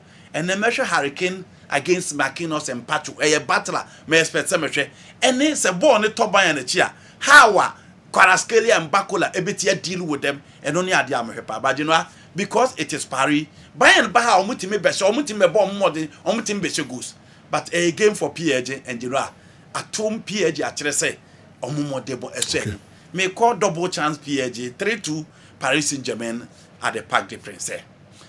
Liverpool against Team FN Real Madrid. You know, I can meet in so many in recent times. Now, the man and say, matches, no, ya, be a count 7 years. Final, you know, Cowboy. One at the Star Louis II in France, and the one, Kiev, the 3-1 in Kiev, and the 1-0 Vinicius Junior at Yano. Two finals, boy in recent times. And last season, the answer Franco Naraka, Mushia, said the game is the so for Real Madrid, almost group phase and in terms of play, but in terms of results, Omashe Marseille, Omashe Juve, and Omoko all the way ko share 5-0 into almost 3 games so Mubo in the general. Omo de bonnet me aso ani Oma winning na. So for Liverpool, Omashe Frankfurt, Omashe Atletico Madrid, and as you almost call Galatasaray ko lusu. The good news for Liverpool is say over the weekend against Aston Villa. Games are no makwa no mutimi win no mutimi aba win no game no nti ammo confidence level naba. And the last time they played the Spanish opposition Anfield no mo share the last time omo ba against Real Madrid in Anfield omo sa share omo adwuma mienu peye. I don't think omo benya issues bebe when it comes to midfield because Xavi Alonso El Clasico lineup no nebebo Fede Valverde on the right, Alvaro Carrales on the left, Jen Heisen and then Eda Militao. Now about Eduardo Camavinga, Jude Bellingham, Ada Goulet, and then Chouameni in midfield. With Vinicius Junior on the left, Kylian Mbappe up front. Difference, they say, Camavinga beko right, ne Jude ba middle. Sano mu be rotate, and in the El Clasico, that was the plan. No mo di Roma, no mo debo. It's the same plan a coach no Ede Babiru. Now Sergio so against Liverpool. Cody Gakpo and so on they need a Makati now hit because or the power or the drive to hit the ball. Mo Salah ain't my performance na especially the Bema but he is scoring. Inti Alvaro Carreras otimi stop all Yama, but he should be ready for say obetin to share one of the top class players in the game in Mo Salah. Be anya dribbling no kwa na best stop no. But the positioning and you key on the field of play, especially in the final third of the pitch. for Ekitike, because Isaac ain't available for this particular game. Ekitike there said you we'll see another big test for him. Obi Adebayo say in the absence of Isaac Odizebo, so cementing the position as number 9 and Maka Medica can Kodikapu. Midfield, I don't think combine problem be because whether Gravenberch, McAllister, Florence or Muba, because the Madrid midfield near very direct on baby. But one area say do or what's on word you might pa Liverpool. Why the best started from the right? Conor Bradley now beko ball and now somebody so boss like because the weapon of the Madrid team is coming from the left. And in 5 games against Liverpool, Vinicius Junior achieved 5 goals. And he said, "Yo, one area also almost stop on here, the overload on the left. Why not a best call writer or be cutting the supplies or be play Vini out? Our final pass number 18, and again." The space between Konate and Virgil van Dijk, one year careful and Mbappe be exploiting that space because Premier League, and on attackers are exploiting. Until none a Juma Binua and slot Liverpool was a you also on year. So much yes, Juma or more about 60% chance of winning. But if they fail to stop Vini and Kylian Mbappe, Liverpool will be in trouble. Last game, no boy against Real Madrid, Rodrigo was not available. Vinicius Junior no Mobi. Enti ena Liverpool win here. The games were against Liverpool in Genoa. Vini undefeated, and the plan is to make sure you play him out. If you fail to play him out, Liverpool won't survive. And also a game it looks more of a draw, but a win, beba. I think Liverpool in the Champions League, me are struggling in the Premier League, but you can always trust them in the Champions League. Win, beba. I'm going for Liverpool win, but they both team to score double chance Liverpool. Okay, and 2 major games here, and yenye and then anopemrano and Melcombidim Sabia doc want some cacravia. Yes, I did quickly. Yeah, General, then Jumai Kakrasu Fienti. You need to take a crabby. But Liverpool, Real Madrid. I think say OSHA form guide everything slightly in favor of Real Madrid, even though Liverpool is playing at home. And Andy has done justice to acquire SSL Liverpool. A try so be to me, a holding on to Vini and then Mbappe. Clearly, player Modernbebo as a left-sided midfielder, no, or Jumaye say Obeboa Conor Bradley. Otherwise, say Mbappe ko can Vini who no more overload ho. Na Carreras Ebeka Hoa Area Econo Ehono. For me, they are playing at Anfield, but I think Real Madrid is a slight favorite over Liverpool. Ura Efreno Vincent Company. Oshe Adeba Kwawayen or Bayern Munich. As very conversant with the Premier League in Inti. Why are so comfortable building an attack and not with players from the English League? Inti Ushema Luis Diaz from Liverpool on the left, or Michael Olise from Crystal Palace on the right, Hurricane from Tottenham Hotspur on the top, and then Nabri previously of Arsenal on Podio Cotono. And he looks like is so comfortable with them, and when your solidity from Joshua Kimmich in front. General PSG Befebi or this game. 2 teams have played so well in the Champions League, but I think a game I will go in for a Bayern Munich slight favorite over a team my friend Paris Saint-Germain. General. Okay. All right, Dr. Bidin Komabe to Abonting. On Zancro Lami Yamal, the injury, no? Yeah. There has been complaints and all that.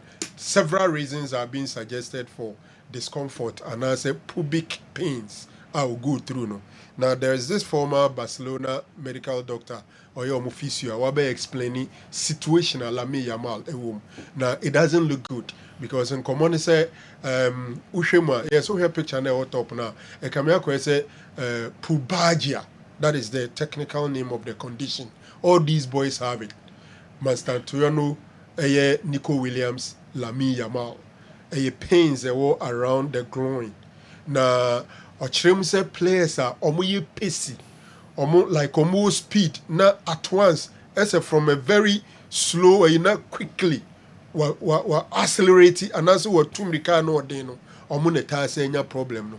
Na Lami Yamal diena baby ake kedu ebe didn't say Becca say wakio like yetuasie no person much and say nya say ya dia you two ase name me manage nti the best way I would be to manage say rest.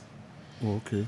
Rest. Nti I think say now it's up to both Lamine Yamal and Barcelona second before so manage boy in this situation. Sometimes as we take painkillers no they are kobobono into obono dru baby na painkillers and wear down then or struggle into bones to tumrika kakra na oboni mu ase. For me it's an unfortunate situation, but that is the doctor and advice say rest near day bit me aboa ma or they manage pain. Otherwise say ya cure na free hodie. It's not something that is easily done. And like I said, it's up to the boy and Bassa. Bassa bit me am and rest. Wako fie no say fie no so be rest here and no so ya simple. Yeah. Because any activity I be put you on due pressure on the pubic area on the groin, such as sex, could put him in a bit affecting the recovery. A horse speed in the A horse speed in the and we hear he's full of energy. Yeah. A lot of adrenaline. Into say yes more mobile on trefi no cotrefi no betrefi arrest here a bebuano. I think having known his condition is up to him. About affecting the pace, Nana. Yes, almost say like pains in the body. A due time when you're pain affected, you know, now so even or accelerate here, power will be near their generator boss has short, you know, in a bit me affecting. Wow. Now a different degree. It looks like on the end was saying Nico Williams and Stantiano Diano. Oh. At his age, yes, the hard drinker can say amount to me and cure. Almost say it's not curable. Wow. According to the medical doctor, that's the doctor on the screen. I see. Hey, he worked with Barcelona sometimes. And your player at the age in the quanimu, be a mid 30s be and I say be a late friends 20s be and I say. Yeah. Okay. I find up to him. I finally up to him. And Mekai when Van Persie by United, I know the name to say, but Alex Ferguson, the name the Dutch guy, Bizim Moristin, catcher and say, on for Van Persie, a daupe, so training, normal in training, on Peso training, Unyano. So throughout the week, so obey 2 major training sessions, Grana, or you're okay. Until do say necessary that Omomudomu training, so almost our maybe be reducing the load of training and putting so much pressure on the groin because the world has not have enough of Lamine Yamal. We want to get more of him. Sure. And on Usukufia, if he is so unrested, it's very important. So we in the football now or the Amaye we no not the Aka be kunu when the one answer. So the next time when to me kunu bio. Unto me san fire the Amaye bio. Until kunu ho dia. Until I make any money we idea. On sacrificing the maybe. So now we haven't had enough of him. We haven't had enough, not at all. Until on sacrificing the maybe. Non fire the MIA. When you're 35, no so move football beam. Not the be obey any tears in one and we all know what I say. All right. So the world haven't had enough of Lamine Yamal. Yes, so I used to do no more mutie. We also haven't had enough of you, Dr. Franco Naro, this morning. So I come back. Yeah. They haven't had enough of me, so I come back. No. Memphis Depay. Also only to Johnny. Unia Simbia Kafa, one I mean Cobra. Young Comra. Sir. Because I say 2 counts as Memphis, yeah. Nana Semne, take a corner. I can Tony, a clan pay. Sasana, 14-year-old. Also, a Johnny Lamine Yamal. Say, then a bar, only you are. Second Lamine Yamal. No, can so the nipa, or no any papa so de emphaton. Yes. Memphis Depay. Okay. Ni papa kwapa. Acquire Mr. Depay, Johnny Jow on any man. Wow. And also so who said, oh, they copa. But on the crowd, no, baby. I know a baby, but with the a fruit was one. A fruit was one. No. If this one, then you. If this one, no, was the one on an reader. Memphis, or who is anyone on Quane from Marchino? I say, then you're no quite who beat my Saudi Africa. So, the number. And also, Chese, or non Quan, from Marchino, go into. Andy na wo fa bi obi so fa bi na wo na oba no se oba anyim ne nim da bi ende e se ba ni esana ni esana ata na die ne bi but so the DNA ne ho na so ene so odwan eduru hon ma no akoye odie simple so two feel say nyawa ba girl no or a beauty no a beautiful na beautiful for no ya no mo nsam dos na so we dey wan ka wunwane go ba no ofa asembe na ke asembe na ke Andy oba wo yedwane no da yo kakra no ho say so onye obi e ka no nko na abebo oh pretty pa ahun fe no what Andy e ka no enye obi e ka no nko na abebo e je se wo benye obi a je se grofo be suso mbi dia o be so na teje no ni pa dodo a omopo nyinse na ya na ya ho kire dodo na ya na ya ho kire me wa de kan jina me to be sare wa try be for na anye yi na waduru ha na se bi wa hwe wo level no una bibi wo no street tejo eno anu ahwe oba no wo oba ne oba tina so papa oba ne oba influencers for so much abo haju influencers no inya team influencers that they will influence you yes but one share fe bi say what ma resisted that me na wana mne ne kaze so be nyanto me era mi kai so bia de bia ba madwane sa ni nyina wo so wo say question is you and class una ba chiba say o di no one man answer okay the me ka bia ma on ngini mi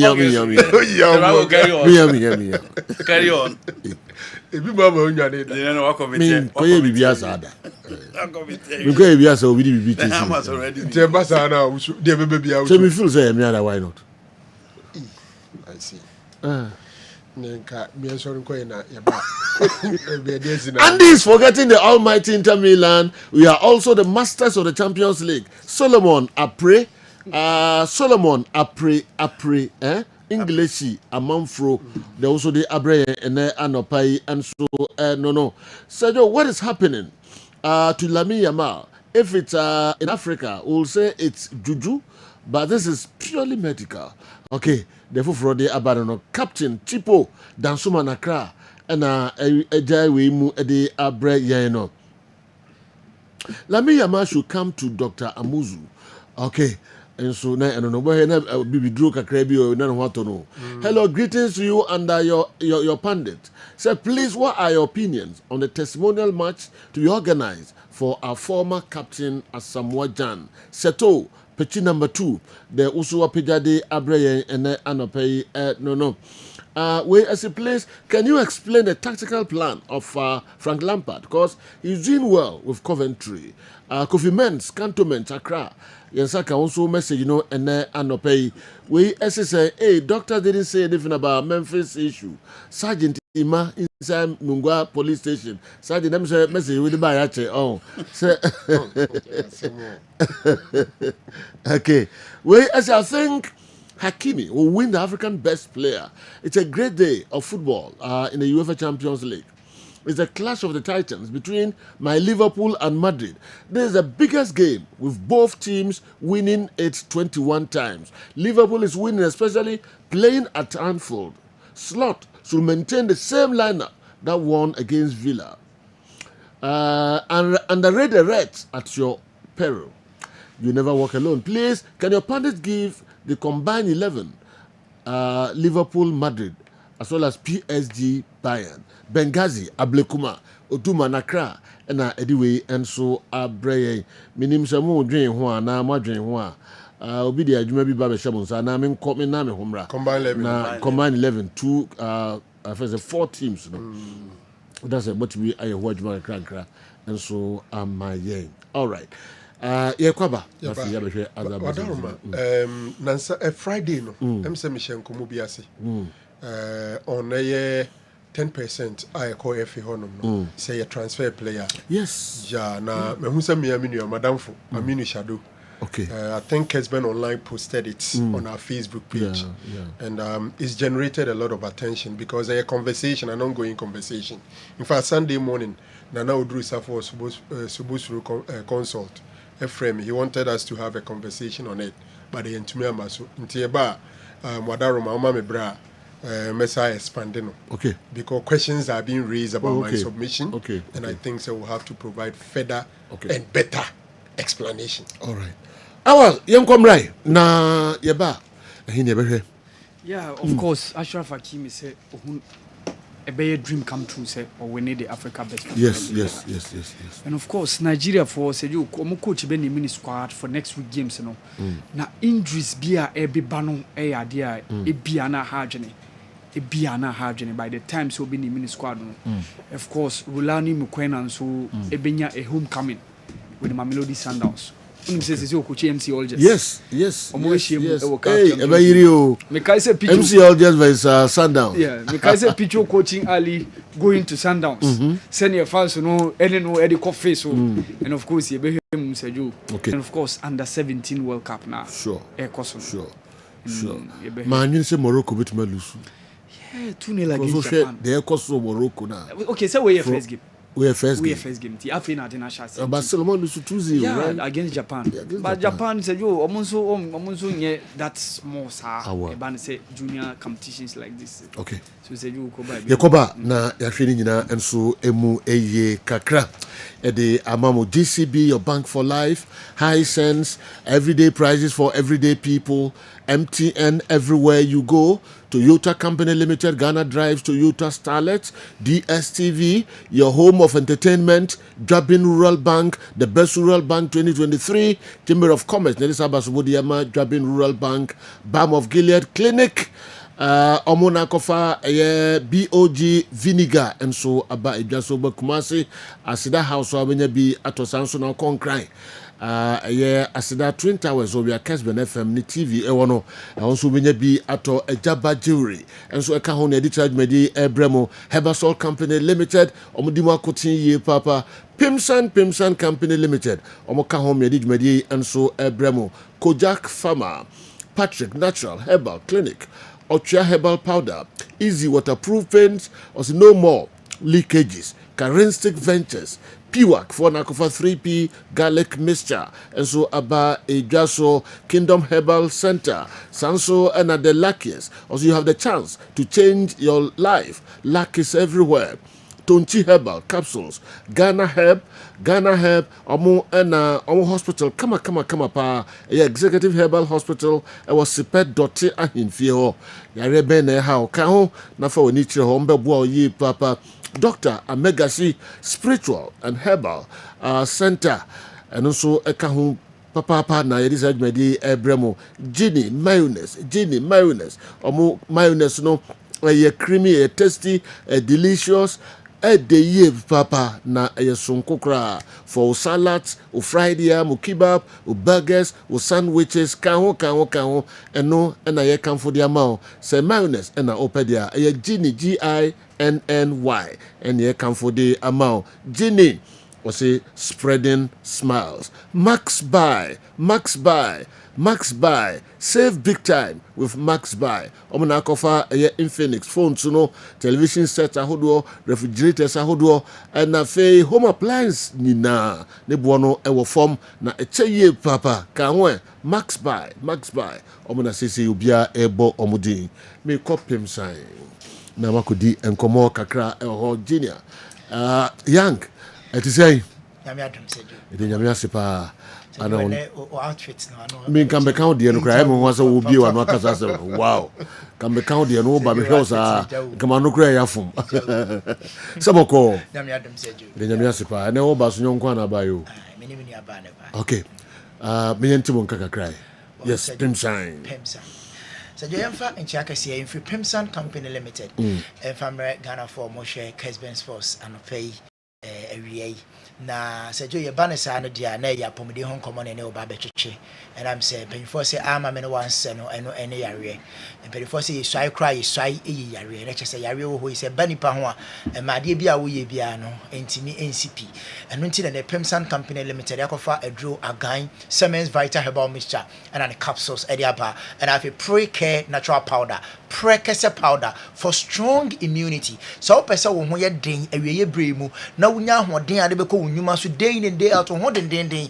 yare entimi mben woni padua ne dia eno a ene pre-care prekese powder no eno bi ne yi no ohia ma me fa pre-care prekese powder ne hye nkomo twetwe na se na momu no ansa na ebekọ no di ka fa numbers na wo TV no so no me pa cho doctors ne professors o mo ye duro na ene nei ofra ono mo twetwe nkomo nti me sraw me pa cho ofra emfere wo yare me se confidentiality ene ha ye de adwuma on kan wasem nche doctor no kan kire obi nti bo mo de se ofra numbers na o ka se de how no se de yade na do akwa duru pepepe na wa cheche ma cho ne dina so etimi ama proper dosage na aboa ama recuperation process and I say ekwan ho befa so beto no etimi a contentem enso e de amount utie radio na number no e 0244 718 557 0244 718 557 and I was 0241 604 702 0241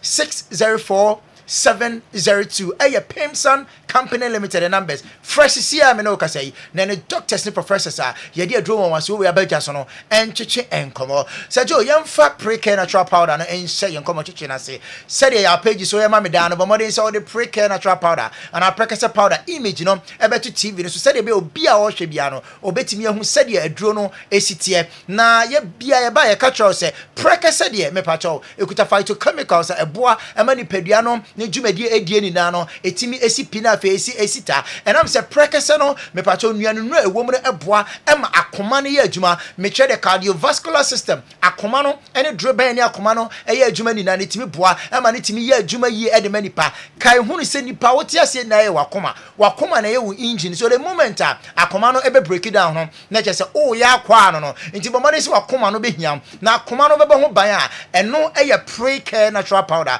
prekese powder no ene nei no ode bo akoma ho bai makacha se from tetentre de besi ne ye na nanom ene ma menom eye nkwan a omo de prekese tum wada adwen ho bisa se die nti na ye de prekese eto nkwan mu me pa cho ene ni nimdie na aba nti ufa ofon na ogogu a health benefit of prekese ebe yaba na afi wahu emfaso dia ewo prekese ho one prekese no ye se it detoxifies the kidney e che se prekese no etimi ayiyi afia sebe aba ye sa no eho edifri ho nti o hye ye na no pay na se wonya symptoms se o sa no ho ya ba how and our kidney no yes u koye kidney function test no yes u kidney na ho de no sabe e ba form a eduro no ena da o TV no so no eye pre-care prekese powder we ni eduro ani no onnom ebetimi aboa na yi efia o kidney no astore and say ebegu kidney no ho a ama ani no o kidney ni ntimi nya adwuma said ye say ye no but mo de se on sabe ka bi afi ma catch us cardiovascular system no ya akoma no ene dreben ni akoma ni adwuma ni na no eye prekese ne timi boa emma moja ne timi di afusane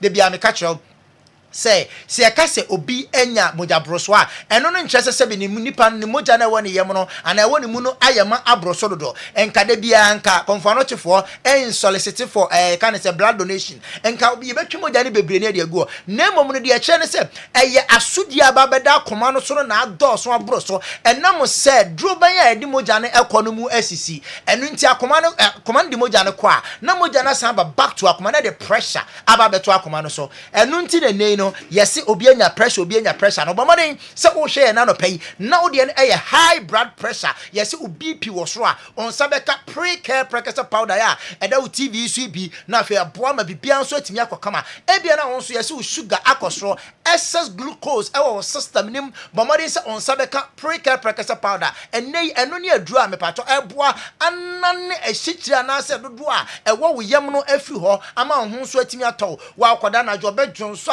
adwonso enna no ontimi nna ade bechi na eso okọ adwuma na nani kum no wa bre enam sa na jono enam dwonso nti wantimi ana obi a wo dwonso dodo na dwubia no ana wo dwonso bebre bia no bomade se onsa beka pre-care prekese powder ne bi eno ne aduru anei no natural way ebetimi aboa na ayi sa ahaw ne amanedie ni na enso ede afi so make say ebia na wonso de no sabe akwakwa se utifa ne timi dwaw sa na so okọ achi eye symptom of yare kese bi ye mmodi ha na mmom no ye ma ho akwantre ni na eye prekasa powder no ne no se okokoto bi na wo use e beboa wo ama sa symptoms ni na no etimi afiri ho obi ani moja no entimi ni afiri sane broni beka se improper blood circulation omoja ne se entimi ni afiri sane a edura na jo a wontimi na obese ompa no so okọ left and right say police form okọ petrol no ade be tia no pa na ese nka wada no nya hoden no na wa bre already and Saudi akọ adwuma de bia na woni padua na so wasore woni padua so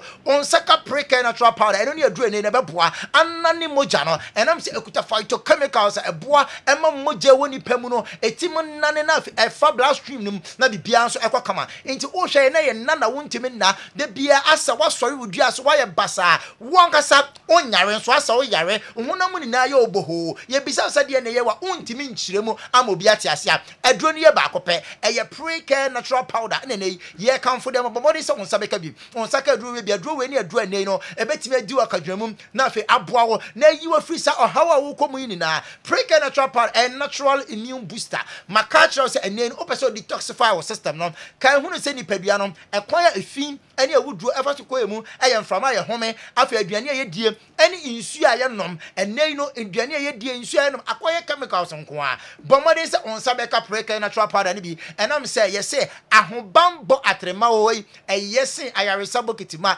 bon ho ban na yare na ma meto nipa bibrebra efre bia ebehia pre-care natural powder bomode se obefra numbers no 0244 718 557 0244 718 557 and a 0241 604 702 0241 604-702 Mamenka kakra emfa preke and I say Semens Vital about me channel na minya dia kana mami nuaba na Semens Vital about me cha and then the capsules in there be me bia wo hwe yi enne anopai awia na waye mre e wo mpam no me pa cho wei eye tetidudo na ene no tete aduro na tete ne nananom nom na omo ho denden esoro ne form or the esoro ne bekwa koye adwuma at daytime no the form na aye adwuma anajo no eno pepepe ene aye ne bottle kama ene aye bi so capsules me pa cho mo de se wonsa beka bi wo ye bema no aye mra ofra so doctor media na sexual weakness mo ka se mbeba me code bi makoto aduro ni bi mo fa code ni nka as simple as that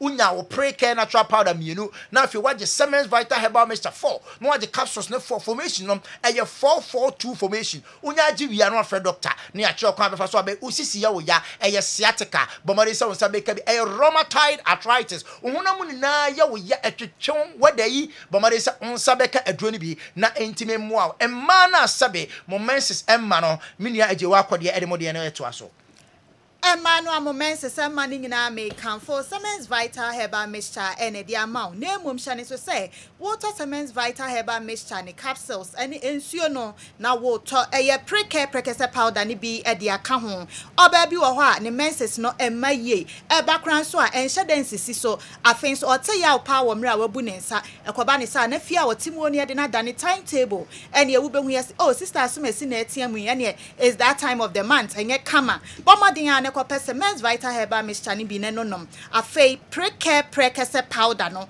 wo de ekopa bi na mete ha wo de enase abebrem se eje wa wo kan yo an kopa pre-care prekese powder ni bi na fa Semens Vital Herbal Mixture no ene ne capsules no fata to bomodin a na kopa eduro yi bi wo fra ye numbers no 0244 718 557 0241 604 702 wo benya bi ato afei sciatica no ma menchire wade kakra wa ha sciatica no ehya wo wadwene ni mu ehya wo adwene ni mu na afei ababa be so wachi bremo no na afei wonhu de wonya wo behu ase entini na wo to ase ho no etwetwe wo atese wo te yaw pa ni nyina no bomodin na ma wo nsa enka eye Semens Vital Herbal Mixture no na afei toyem pre-care prekese powder ni bi na fata ato ema ne mema na amatenka ewo fom no Mr. low libido de enye bomodin a ne kokope Semens Vital Herbal Mixture no echira kwan na wonsusu tobi na nonom na woto a wontimi ennom ne sa wo sa wo fra yen na ye ma wo code no se ne menua be ma kan ye no na wobenya code ne dia ene na wo fra yen e wo ya homa trofo yi so 0244 718 557 and 0241 604 702 na edre isa wo pene baako ana dosopo a wobenya bi e wo Kumase ha ba bia wo ko PFA pharmacy no Waterfall New Road I wobenya bi ato wo ho sa na Misty Herb Herbal KJTM room ehon so wubenya bi ato Freddy Men's Herbal ebi ewo ho a wukwa wubenya bi ato afe Arms Herbal enso so ewo abrepo ena Happy Dank Herbal wukwa wubenya bi ato mo amowon kran enso so wukwa Ekus Pharmacy a ewa Shaimaya wubenya bi ato sanso ena Repash Ventures Okaishi Drag Lane wubenya bi ato bomodin ane kai se eya gan etosin preke se powder ena afe Siemens Vital Herbal Mixture bomodin ne ko pebi neto na ebe ya nwanwedwuma ameni pedua no Young Nasi.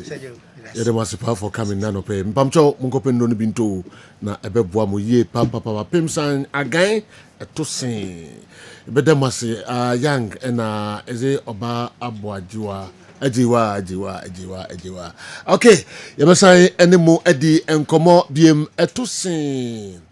Kessben Television, Kessben 3.3, Nada Yonka Krebi, our Mohammed Betrasi, Nafe, on also at the Africa stories no atwa yen so no menu and I be peja yemu enti yewomre kakra 05515 99933 05515 999 Opaki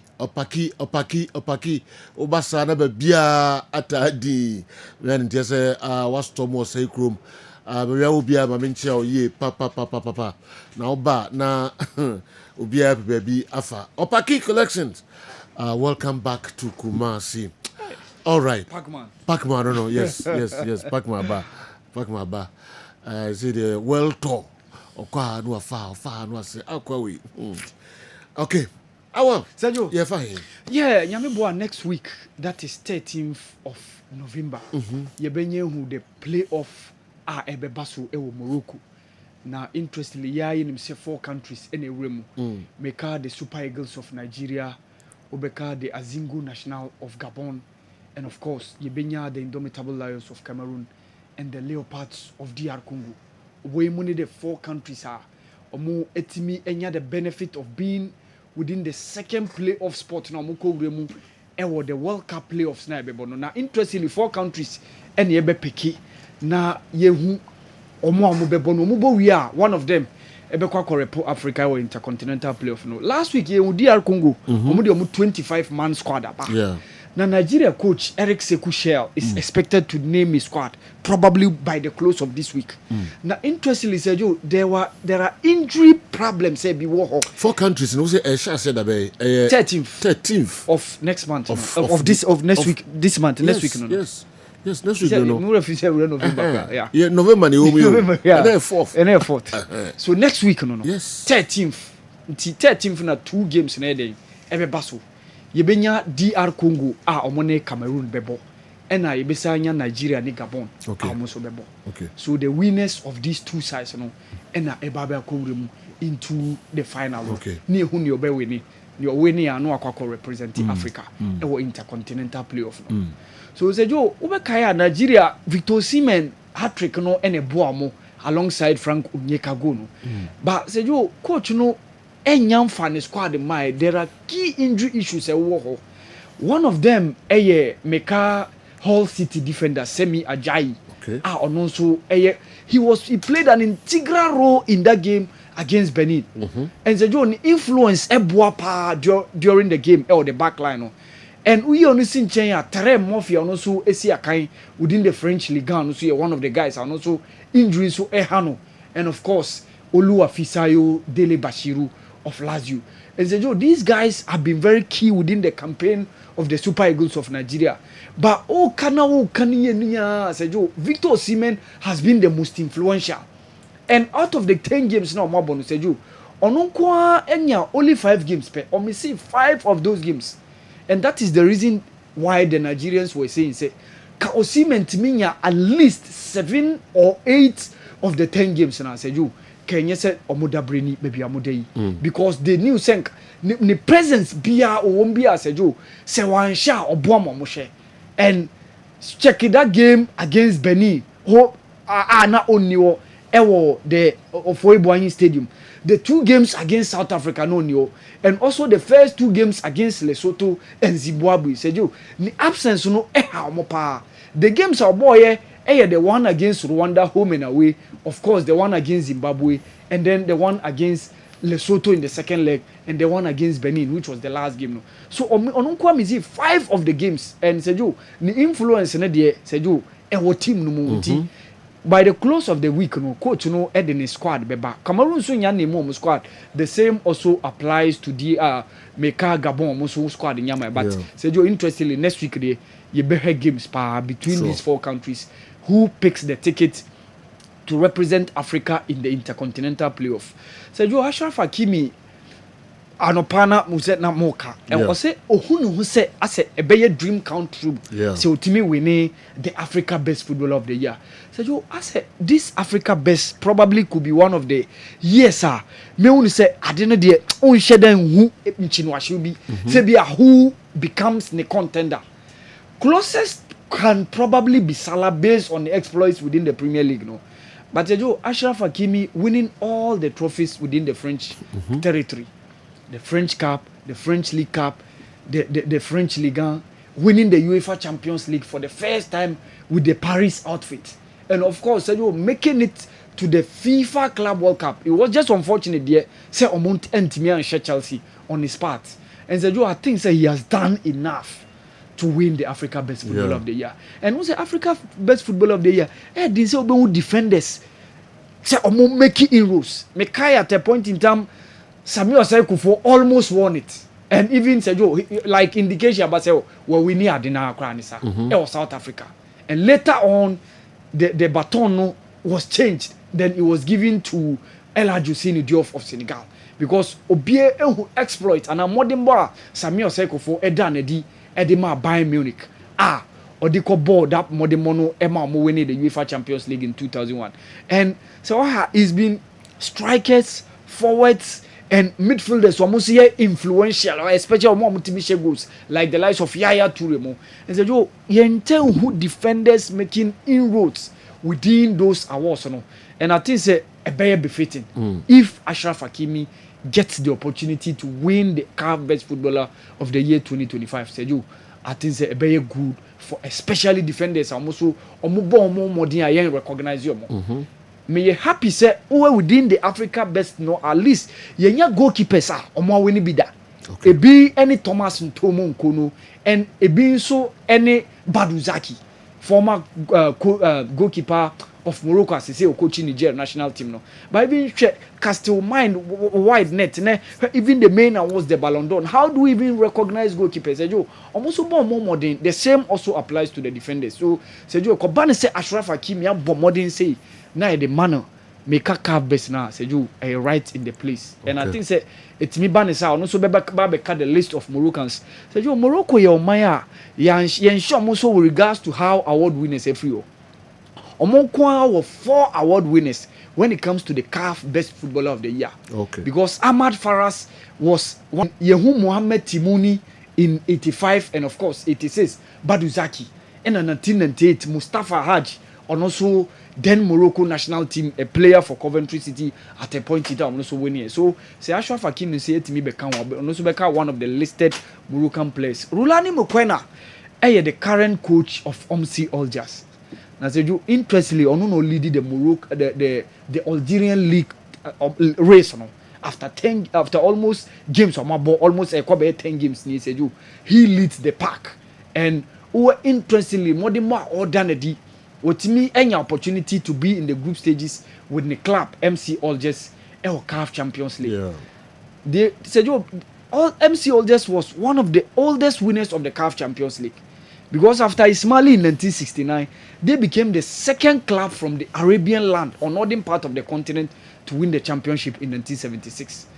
But as a Omudinya Tiada until who oftentimes about continental games nowadays. But Rulani Mukwena Ekofino said you interestingly they are performing and Yediomo Atu in a group on one former team Pichu Koya at a point in time no only the Mamelodi Sundowns. Omubeshemu the group stages you know. Right. Now first leg no said you beba so Algeria. The second leg in the group phase no beba so after AFCON. Now me hear ni how hostile fans you know ebe react to Rulani Mukwena because ye kai ade omudi ye Pichu Picho Mosimani became the first coach to take Mamelodi Sundowns to the promised land by winning the CAF Champions League for them, beating Zamalek. But said you Okoje Al Ali Ejumano, Eddie Al Ali Eba Mamelodi Sundowns. Said you the fans at a point in time were spitting words. Said you enye good. Even to Omoamu former coach, Wabomo Amoma winning the competition. Okay. And said you I think at that point in time they were not being fair to Pichu Mosimani. Because nye bia say o coach even more opponent o you bia why bida amamu. Mo first continental title marginal ono no buama mo ewini. Ejumenti e na wakwa pie baby. Okay. I'm expecting say this time around hostile atmosphere omudima Pichu Mosimani no ebi NC ewo na kwada meka Rulani Mokwena. So, Sergio Rulani Mokwena will make a return to South Africa. MCLGS, Mamelodi Sundowns. Yeah. During the CAF Champions League. Very, very, very interesting. Sergio, and South Africa had a 3-1 win over Bolivia. The Under-17 World Cup. Despite going down by 10 men at a point in time because Omonia red card. But still, they managed to win the game by 3-1. And I think it's very good for more confidence during the Under-17 World Cup tournament. And I shall say, so you Under-17 says you FIFA yen say every year be bebo. Unlike previously near yen 2 years or no. FIFA Jatum says every year PI bebo. And for the 5 editions between now to 2029, Nina Qatar and a hosti. So Qatar a hosti near boy 2026, 2027, 2028, 2029. So you Nina Qatar and a baby hosti. And I think it's a very good for the confidence of the South Africans. Senegal also a goalless draw against Croatia. And of course, Morocco, the winners of the Under-17, AFCON, Eluzu against Japan in a 2-0 scoreline. I said, you quite unfortunate. And then Ivory Coast, any Switzerland, Ebebone, and he said, you, the any two Ivory Coast, Mountain, Pioneer, whom Adiamuso, Ebetimiaye, Ewo, the Under-17 FIFA World Cup now ekoso ewakata sedu. All right.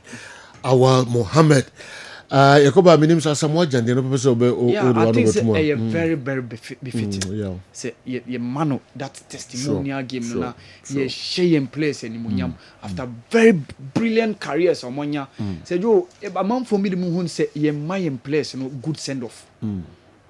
Ye mom good send off. Say bia omo be sumo man no etimi bo mo modern eji animonyam ana omo di animonyam ebre o man na e kwan a ye faso even retire mon class eju ebinimu etimi ya retire mo omo angasa na bia edu ba bia omo angasa ma authorities hu say omo jai ball no ball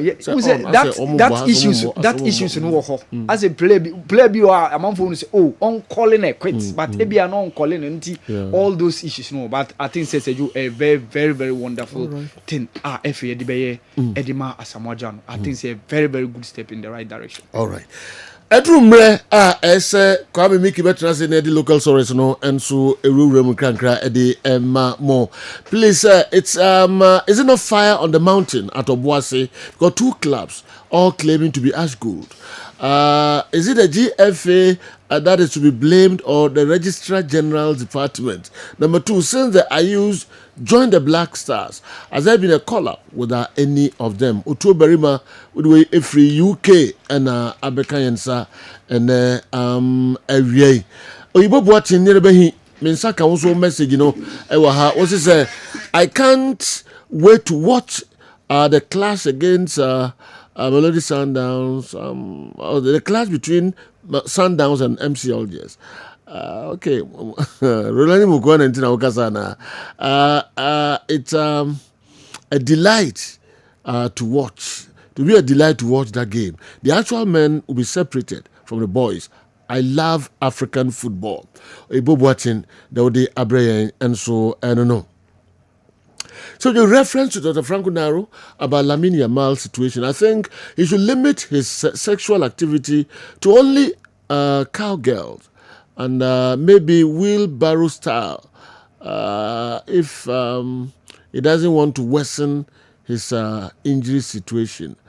Lamine Yamal, don't anyway by or say Gazi, Udifri Jamasi and Abba.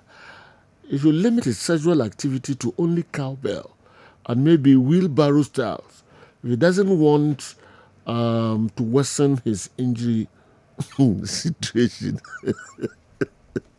Kofi, they have the area there. This is Frank Anami. Oh, that's also only bad was that way. But Miss also only bad was a number way. Oh, what graduate to me? Was a what graduate to me? No, but said never say we are away. Minka said no. Udeana orasi mistakes. Minka said uyebi, but we are aware of Saddam. And I'm sure some that says you know what graduate to me. Kaka would say me was what you know as a cowgirl, everybody, and a wheelbarrow. If I would be say, I say, sisters himself, or Banada, we see now can I. So, who would now? So, on the mission. On so now, program money a program ipa and then say afutu ade malami yamal no so see you know problem the problem yes ntibia or experience no chene said the obeya on aggravating injury because bema area so no ba be okay nibia na oni oba dan na affecting to chene which is a bit maboa no on carbon wheelbarrow as panimu edu be na wa emra so down no yes and one way na ntini afutu obi no until to wheelbarrow no ni so that was so cool can I say maybe ugina ho so one aso bunku to on whatever kwame ochara no the cowgirl we am na missionary no na dada na okay missionary the so the cowgirl is your daddy oh cowgirl no and I say ofro ponko de no sisire ofu sisire ezi mede labi yaba na mabema na waka se wafre na wa otulufo se problem na wonya no this is our positions in kwa Sami the way free Ose first when the quarter to na Frank Badie Frank Badie yes king of matches first no yes and Frank Daro I granu abu okay king of matches etina ereso erero Daro Obi kase cowgirl ni friend say wheelbarrow. Afutuo na yemfa nkoma la me yama ene beboa no. Nse no miki na send mai. Miki na church is hard no me kai pa. Me kwana meeting for the first time. What did they for the cowgirl? Na wheelbarrow so. Ni nyina so kwana me ni. Ana mo try mai kedi mu mutu akodo. On say niema ni bi wo ho a uye bi ba unim ni din. Okay. O ta se na sama wo ye ba unim ni din miki ne mai hu se ye wo cowgirl du hu se sa nim ni na se na wo ye bi so ye ni na unim se ni din no ene no wo ni miki ne be ma the technical term no ni ade se do hu se ni na wo ye ba unim ni din okay come here go ya zo ni nim ni okay there also the I really like how you blend the comic aspect to your sports shows. It makes it very interesting and relief to watch you every day. But my recommendation is that Awa Muhammad is sometimes almost left out of the fun part, pulling each other's legs, which I enjoy about the show. I don't know if he's a shy type. That's been the reason or what? Okay. Thanks about the right time. Christophe, Udifri Asimfusu and Abre. Christophe, the Udifri Asimfusu Abe. No me Kenya Frank experience why you did why ya or the Yoya no in our ye pita. The Sanko would you intimidate. You intimidate. Yes, be a shall I see ye nephew. No no new experience. To intimidate another one. And tell you on Friday. Because I Friday. On Friday, Nemo we no. When moon in the yesterday, Frank now about 2 hours power office. No group, yeah. Yeah. Now we know the moon in the with the exception of Sanama, no matter what. Now, no, Mickey decided 2 questions up till now. On to me and sign. Say, Kala no catch up. Kala no okay. Can a player be sold or transferred twice in a single transfer window? Sabrantin and the way by the Okase the Christophe na Simfusu the way about player back one transfer window which we are transferring twice. Yes, it's possible, right? Yes. Okay. Kwame. What general mama say stories na say Ghana Football Association we be say Franco Narakasa say your former captains ni nyina ko mo fa so retire no unhu abonwane say we nyini onkotena nchen nyade a obonwan say ebia ne retirement no na nkoye your former captain Asamoah Gyan Ghana Football Association the krataa betu dwa say woman ne Asamoah edi nkomo ayen hyehyɛ de ato am omobo testimonial game de eja Asamoah kwan say obesum oman Ghana ebesi akan de ma Ghana baby jet bon modern about 109 games de ma Ghana e 51 goals de ma Ghana World Cup miensa okobi 20 and that's 2006 oko 2010 oko 2014 bono modern edema Ghana ne de na as a captain ne leadership role boy yema ye modern course no omuntimi nya Asamoah sa enunti wo mo ebebo ye game e de sha Asamoah enimonyam as to kwaya genu a ye be fa so bo match ne pa de GF no echiremu a wo munyam famba nkomodie no ekoso between the Ghana Football Association wo mo ene Asamoah na edisa enkomo no ye wa Asamoah de na chese national team before they were national team just me kuni you know the days say the assemda ba just me kuni what ba GF no de nipa be two kwan okay over 220 e be ko World Cup ni bi ye ba kobra ne enchirichirim 220 yes Ghanaians GFA edwom beko adikitu e bi na abaye wow me nkomra na chichiri kobra me ko the World Scientific Herbal Clinic afan krato kakra aba me ba e ba beto so Usafre mo akwaba eba ni World Scientific Hospital ye a team of medical scientists aya create abum ni adi infidie nwaso eye adwuma o ya so ya si ya so ha de nyese wo ba ya sabi ni atam edu de amaw se de kokono na emum ye do to afidie so me afidie ye omu hwehwemu me ye omu adepote ya di ya ne brewo na se me omu enya ya we ne di woni badua no so te be ye ya na ma wa to ya ya se wo de edi tin se ni bebe say what we are ase a utimi tu ase ntem Obani What Scientific Hospital Dr. Fobi su adwuma ne say enubuna enu tan a obo ade e de dum ye no yenye mu nhwemu na fe enwenu akasa e wo ma friends phytochemicals no ye extract say enwenu no na ye mfa frem no emfa emao e bia o kidney no yare abam o kidney no say yanko na Ghana ha ye de take ahaban e de dialysis a o kidney no say akodu se den kura no a nyarehemu na nya didi na fo ni kiremu e wo ni What Scientific Hospital bofra ban e boye ama wo diabetes ye de bofra ban e ne nyama bi efra e de mawa e be bo ma diabetes na o sugar e cost pay no eno so aboa ama etinya bafum e bia na wo hwe misisi e na o problem pa e yo mema sem baba bi wo no mu a onya tenkan kora so mo ba beda obo so otimi nya hode ne pagya no no oba ehyemu a ehyemu na adwo eno obo so atese ne bema no ensore kora e bia na e no bia da so a wo no yo ba na utie me na se eya wo no problem e bia na e fibro na kosi a wo no kwan ana wa kwa ya sabia doctor si ensuo betata onkosuemu ovarian cyst ana se fallopian tube no e na block ye obebu okura wo sebu ensisi so ni nyina timi sinyi se ho kwan bema bia na ho nsuo e na wo form nkwawan e wo form low sperm count na wo okura beba bebe ne ho nsuo mo no na emo no be friend se spermatozoa no ba kokura we nyina e ha esi awo ho kwan a obani What Scientific Hospital a enfidie de ehwemu beda di amye se problem bi wo no mo a ni atimi ehu aduro na afi aduane e be kyerɛ mo adi pressure ti amo akoma bo periperi asem kura si ofi etimi mo amane obi so hwe me na ne bia stroke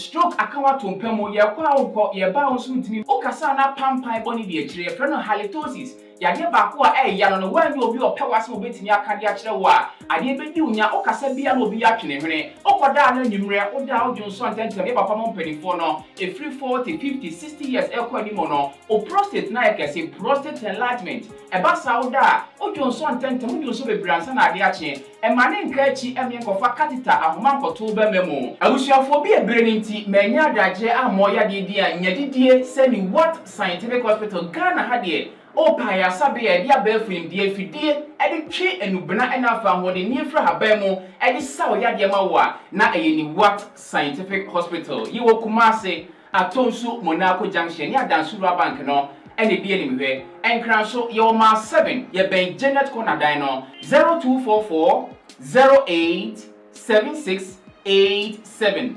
In case you are watching us from any part of the world, whether you are in any African country or you are watching us from Europe, you can contact us on WhatsApp +233 244 087687 or on Google Map, just type the What Scientific Hospital and you'll be given the exact location. What scientific hospital? Nyako Panda Rumenti, Wamoto, Edema.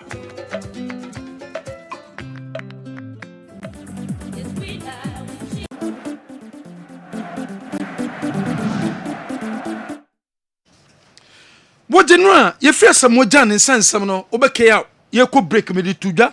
So walk up and Ghana qualify could see a kind or walk up and be. Now walk up here, Bako, Nim Sebako America, and Nasi Bako Canada, and Nasi Bako Akupimu or Mexico. But Yabako walk up and be. Ghana Football Association, Eden Shishiaban, and Shishiaban say, dear, Obia and Funny phone, Ofa Funa, no more dial it, star 899 star 89 hash. The number to what I say. Star 899 star 899 hash. No more dial it. Okay, what's a star 899 star 899 hash. Star 899 star 899. Now the hash at waso 20 Ghana cedis pet and now be tia. Now tia sa 20 Ghana cedis na. Nipa dudu omo be no omo yimu nipa 220 and do mako walk up no. Now walk up no airline ticket from Ghana to US and now Mexico and now Canada and now say apart from enom ukodru o match ticket out the beko for the 3 games group matches no ni nyina is being catered for GFA ne besan so aboawo amansa etima kan visa no. The president of the GFA Ket ESO Kreku and na echirichirimu eye bonanza yi awomne eye rumble for akabom awomde ban yenti sansema the GFA president odi tudwa e de fa walk up ye de nipa 220 e kono ho. Spend some small coins, but he didn't tell me what my coins was going to win. And because he didn't tell me, I want to tell you what your coins will win. So Henry, I'm doing part of your job for you. So the winner or winners will have a round trip for Anna Henry Meboa. No cry. Okay, so free flight, so to say, paid for. Free accommodation paid for. Free match tickets for Ghana's group games. So you're going to have free tickets to access all the 3 confirmed. You need to apply for a visa, and you'll be given some amount of support in terms of the process. So I think that this is the full support that the FA in partnership with the NLA and Rambel offering all the 220 winners. I think I've already spoken about free accommodation. Chief of Staff, I think you were out of the premises, so you didn't hear that. Just for his sake, I'm going to repeat what I have said already. So, round trip, fully paid, free accommodation, free match tickets to Ghana's confirmed 3 group games, and then you'll be offered support in terms of your visa application process. Thank you very much. So, even though Henry didn't tell me, I think that because I want all of us to win, I had to divulge the information to all of us. Thank you. Where there is simple into nipa 220 and a Ghana Football Association and a rumble for Ediomo ebeko walk up ebeko so US, Mexico and then Canada mubako na insisienye obe dial star 899 star 899 hash na fe number of ticket abeto ticket bako eye 20 Ghana cedis uto ticket bako etimi ma kwan e ma timi ko uto ticket menu a obetime any opportunity na wonso wetimi akọ na nhihye wo nim nipa 220 na eye ebe peke mo sam obetimi akọ walk up no wo airline ticket from Ghana to say US yebe fa ho kam apart from no ukodu accommodation ebefa wo ka e de ma wo and now match ticket for Ghana your group matches no 3 games ebebo no eno se ebefa wo ka apart from no o visa ehun nsem a obeye bia no Ghana Football Association enso ebetimi aboa wo wey e World Cup a ye ba beko ewo wo man ye frɛ no US and Canada no ehun nsem a wodom enso ena ye de abramo na wo World Cup a ye ba beko no ehun nsem ne fanto jam so for the weekend no ye goalkeeper Benjamin Asare on e Ghana ye number 1 goalkeeper na bra bobo kwa frɛ no has ekosi akan wo mo ene bazake ekosi akan no Benjamin Asare ekoye mistake ohuri na ne nsan kabo no eno ko ponchi nipa player ba ko na manfo ka se World Cup ye ba be koi ena de some mistakes yi e sha asem ekwan de bebre anase fisa bre ko de wo ye some mistakes yam entimi emboa ema World Cup no untimi enkobi Henry Asante Chum kasama for the Ghana Football Association was a sabre mistake ba ko pe ena goalkeeper yi waye matches bebre wo bono modern e de ama Ghana enti enjai se mistake ba ko a waye ye be capitalize on it ne be kan sem bebre Henry Asante Chum. Mistakes are bound to happen. Whatever happens on the pitch, the fans become agitated, and sometimes we even want to go to the extent of, going for the head of the player. But they have coaches. I think he is working with a very experienced coach in Masudi Dramani. Whatever he has done for himself must not be taken for granted. Before the 2 goals against Bibiani Gold Stars, he had gone 5 games without conceding. Conceded against Basake Holy Stars, and even they won. He is the leader of the team. He's done so well by bringing Hearts of Oak this far. Before the start of the season, there were many who doubted the quality and the ability of Hearts of Oak this season. A lot of people may have predicted, not necessarily for Hearts of Oak to win the league. I think Benjamin will learn from his mistakes. I don't think it is time for Hearts of Oak fans to panic. These things happen. All the top goalkeepers in the world, all the top players in the world, they make mistakes. 1 mistake in 8 matches is nothing. The most important thing is how he is able to recover. And having worked with him for the last 6, 7, 8 months, I know he's mentally tough. He listens to advice, he's very open and assertive, and he will pick lessons from some of these errors. It is not a sign of worry or whatsoever. I believe he will bounce back. I believe he have the capacity, the competence, and the ability to get back to where we all know him to be. Let's not also forget that sometimes when players hit that limelight and they seem to have that attention and the focus is on them, they become the talking point. Mentally, a lot goes on. So 1 mistake may lead to a goal, and the fans obviously will come at you. Today, the media will definitely come at you. But that's how you build a good material in sports. You learn from your mistake, you pick up from the pieces, and you move on. And I believe he will make something good out of it. Football.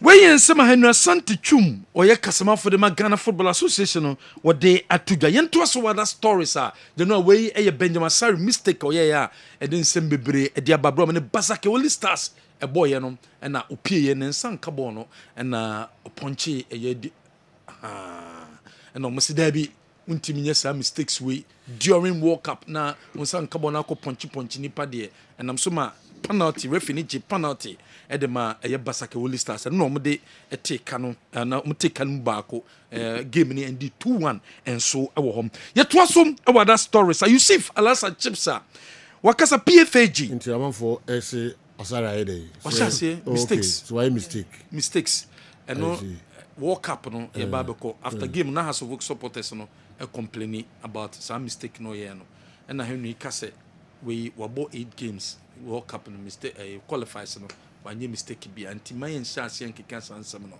emfan ho yenya no na World Cup no kwa na wanimu na wo kirem na ni mistake no ye no enie okay anti mi no reko ponchi ni parity hu na penalty tia okay nti omo chese o ni experience nti de ben say nim so I mistake so World Cup nti onye mistake mani ko bia na say say no comment na city comment they say World Cup no omo pese okobi nti such mistakes no eni so ye okay enu say nsan ka bo na mama House of Folk supporters, a man in Piekra, because such mistakes, no, yeah, well, walk up level now, a bit cost it. I reckon one could be. Okay. They were affecting the chances. The chances, yes. Wow. Okay, we have a more comment on. We have to comment. But you're clear now. Oh, clear. Match the work. Okay. Yeah. General Yusuf Alasa chips up. What's this sabre? Kumasi Asante Kotoko. I was say, I'm making things clear. I'm person supporters about stadium. I bet you games are. I was saying Yemebuwa and you saw the Diagro. Nititu Albert Amwa. Also Kotoko a big club and Niti Kotoko a tom player. I was so more a declare a chirim dinto my tom player and manekwa manone. Almost so Chesika involved and my supporters knew. Say dinto my ton and a CK woman ye. Na kobase my tom player kobe 2 weeks, 3 weeks. Mu announces are and my boo supporters have been some barbecue games in the Yusuf Alasa Chipsa. The idea hard drink kakra. Before that also it me who say saying na abetamwa ye ton and he did so player no the conditions but also some information winning idea it me better especially clear any day and the personal you know a bed so but pokotoko there no me feel say probably kotoko the way here huge ni big you know any fan base no step in the right direction say ka management this man supporters no say sika ton player ni no ko bit ma justify at the Contia or Mouton because in name said to run a football club in Ghana and easy especially Premier League enough form and to run a club like Otokonsuno enough form what I'm saying Africa Mukoi too much is for boy to travel out of the country no you require a huge sum of money. It is some supporters not just say Abetamo say it could even calm the nerves down. No money na anything I have been so okay bia the yes ka there anything muntina letting then but say obi any the way sit on now personally no media personally no me madwene no me fit sometimes no and share that emwa me ka say ntwe you and share that emwa because also supporters no timi no omo ase at the Contia the tom player no and also boa because say no bi do na just omo stadium because they ton omo top striker or bomb but say communicate be free club no akwa bontin actually momo say oh say na buy and I ton no for say ne be between a continue running team na a stakeholder engagement maybe no way can be what is the next time no pay more and also supporters no contribute to revenue wise and also finance wise now do they obey willingly because they understand why but say such vital information are kept out from the funds now. It may have been the idea having kakra.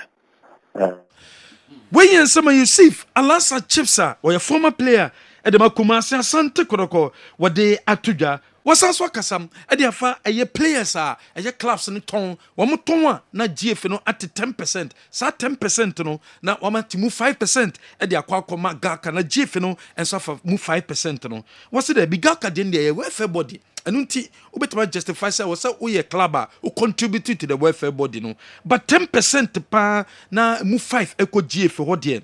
Debbie and Nisa Bibisa no etimi ekoso. Yusuf Alasa Chipsa a casade for 10% no. Well, me feel say you know the two samra no. When say there should be a reason here on this amount, but what I know I found is out of that 10%, me say 5% eco garota. Now 5% eco FU. Meaning say who refer to star policy now. Yeah. So, like you said, that can also be a welfare body for the clubs. And as a welfare body, I think there should be some kind of dues and contributions from the members to run that organization. So, I also think that it is not that's kind of but 5% in the union is contributed to the revenue FA. It may generate, but maybe I mean no question kakra. Some of them tag and also associate that cost to the issuance of ITC, which Emremono and Shada and correct. And this I think FA should come up to explain that policy clearly. There's 10%, you know. They didn't think almost 10% because there's been miscommunication out there a lot of times some of us stakeholders, we are engaged or we are involved in player transfers. Sometimes the foreign clubs need to meet with us, but why should they pay for issuance of ITC? Also, because that question now, I know, because ITC in Cheska. Me sure say also it me ba bonten also it me pepe adaje no to educate class ni afi no to explain sa policy ni ma eto obi asoma lukonti a omoji sa 10% no to church ma eto obi asoma se ne be ya miscommunication bi an sheda enko well me feel say na be to samra we yen sama Yusuf Alasa Chipsa or your former player de Bakumasi Asante Koroko asabre FIFA agent no or your PFAG member what they atujam was it sad ye cost it 10% among for can one bebre a good GF in any more say a disgrace and the ma GF no and it was a GF no make things clear and my mom for who I say because ITC there a yes fana bebiano and yadia ye jessica and unti say at the horse GF in there o transfer player aquaman on here na GF take 5% I almost say ye the ITC sika just say in trade you see Alasa Chipsa sana iguye efe no fin kakra because internationally no be anim say ITC and GISCA between federations no entini say e ba say club be upon the player now or catch the local club say also tier 10% for the issuance of ITC no my communication no ensure dan ko yema ye mu bi so because ye mu bi agent ni mu bi so e fa ho e de eboepo e de GISCA free clubs so say also ko tier because the issues with about share or PFAG, some non-licensed agents are now managers or more active as agents. It may just kind of local clubs no say also with just 10% and minister white is in the encore. Till if you say it will be in the benefit of all of us and in the interest of all of us, say if a bit me up and we have no issue at communicate to explain that 10% policy. Also, the same policy Kutia Palmer or any free presidential elections because our top player and 10% also chairman if in went here. And I don't say I think there should be a wider education and clearer understanding of that policy. So it was set clubs it year almost the country also mutual and quite say Palmer the end maybe one thing was say the country also chance I don't day and then only the Kutiano. My ambition was a cover contest, no one now contested. So there should be a wider education explanation on that. Don't say Basana, good years. When you sama Yusuf Alasa Chipsam, what they atujam, and they for 10% Ghana Football Association, one more GDF clubs on the whole. Yen twasum about that stories, I'll be over the weekend, and a Bobo friend Bechem United, when we jump head coach, coach Desmond Issa Butchie. Womujano kwan se papa no oso dwumedie no no modemo no nya dia ekoye womu pe coach obetime abeboa eye club no intenya nse omani coach emisa edinkomo edum pempenso bia se bibie timi tutoma coach emisa ebekwa akoso dwumedie no mu ede ma Bechem United abra womu coach omutimi jane kwan weekend se results na eba no enya results am womu eni eje ho yeto asom e wo Gold Stars so a obeke omuja ko frimpom manso kwan na nkomu pe coach amana be so dwumedie no mu ede ama wo ne other coaches edidi nkomo ebiti se coach Masokonedo other coaches wo ne didi nkomo but for now dem wo say wo stick to coach Yaw Amankwa say on to dwumedie ne so for now wo say wo hwe so far modema papa no etimi abo ede ama eye club no so far bra coach Frimpong manso koye na omo ehwe no kakra nteni manim yei edie nya de omo magi so mokofo coach bia ede abanti Yaw Amankwa na ehwe ekire wo ye ejuma no ede ama club no ensema beto da se omo pe coach ne de omo se omo stick to eye coach Yaw Amankwa no ahwe ekire enso ede ama club no enso Kumasi Asante Kodoko technical team no womo agidi ese coach goalkeeper trainer Joba owe juma ye pa at the far ni two goalkeepers no Abdul Aziz Dari and your coach any goalkeeper Mohamed Kamara wo mu gidi say head coach gidi say goalkeeping no department no as error kakra e wo ho a I was say a goalkeeper trainer no otimi ye players no ho adwuma yie papa because say three defenders na be chiram na ekoye problem e de ama club no enunti wo mo de two goalkeeper trainer nim e goalkeeper Joba say goalkeeping ne de one try no onye ho adwuma yie se de bia ekwe kotoko e fa so e concede some goals no esubetwa enso e wo ho yento asom e wo other stories wafo zombie and the 20 girls tournament no e ba be koso e wo Benin na next week and the Ghana yeni Benin and the boy first game your second game so yeni Nigeria one more under 20 team no and so and the bebo what attendance and one sense mediama one more ashase 2-1 among one must support the cinema and until some team engage communities no any companies I would do and what takwan in Potemono and in Thomas say the leadership of mediama one must say as rasra a traditional rulers no and you mudin come say was sir or mujitum se teams na a war a year one more hono a traditional team I was say omama supporters a mamuti fono etimi ba no more ebet support team no and unti o ma say 8-2 among 18 koma wodo a ebenam som emma supporters no enso etima kohwe mo matches ne bi sanso na companies awodo a wo mo takwane ne mpontemo no wo mo asase ene mo edin komo se omo so entiasem no mo emma eyo workers no enso mra no mo mehwe mediema eya games ne bi enso ewo ho eno ene city citiem ye to asom about the stories a weekend day the big game no be koso ewa crash post ne mabra kuma say asante koroko wo mo ne crash book na ebebo stakeholders meeting edikan etimi ekoso wo mo se anso a meeting another meeting ebesan so koso wo mo yen hihye se 3 meetings ebetima koso ansana empo no game no etimi abaso because eno ne Ghana Premier League no top liner and so ewo na meeting no near udi oni che National Sports Authority for say ya wo mo ebe part of it o me discuss sawdom e de fa sa game a ebe koso between Kumasi Asante Korokom ene across the book no and so ewo yento som ewo other stories yampo fankra we dey about the to jam was sabe da Crash Sports Stadium there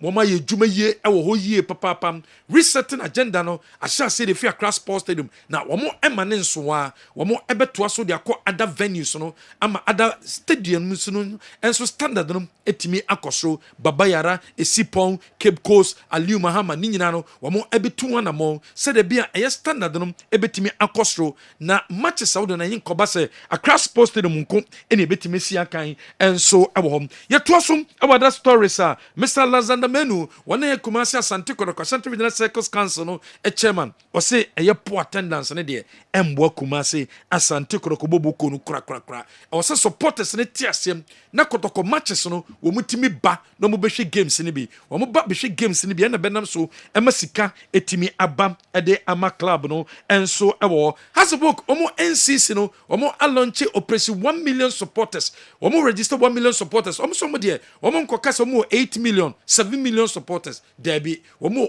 just 1 million supporters na sa 1 million supporters no wo mbese busu bia no obi am omo 1 Ghana cedi pe minimum Ghana 1 Ghana cedi pe na omo de sika no mo a 1 month bia no ometimenya eye 1 million Ghana cedis a wo de be ma eye haswork management no no metimi ede abo club no ho ebra wo mo se wo nkosha se supporters no wo mo kuta 8 million anasa 7 million bia wo de 1 million supporters and wo register mo se de bia wo mo enso betima contributing no mo de abo Crash bobo January we few stories e bobo no ene ewie okay Kwame Kenche yebehwe stories no emu ye papa stories no mu ehwam before I ready yebehwe mi ye na fe ye de aka no nyina enso abre amanfo bi twa me ho kakra bi na fe yebehwe wo local stories no enso emu Kessben television Kessben 93.3 Kessben 92.9 Accra mene abi ebedi enkomo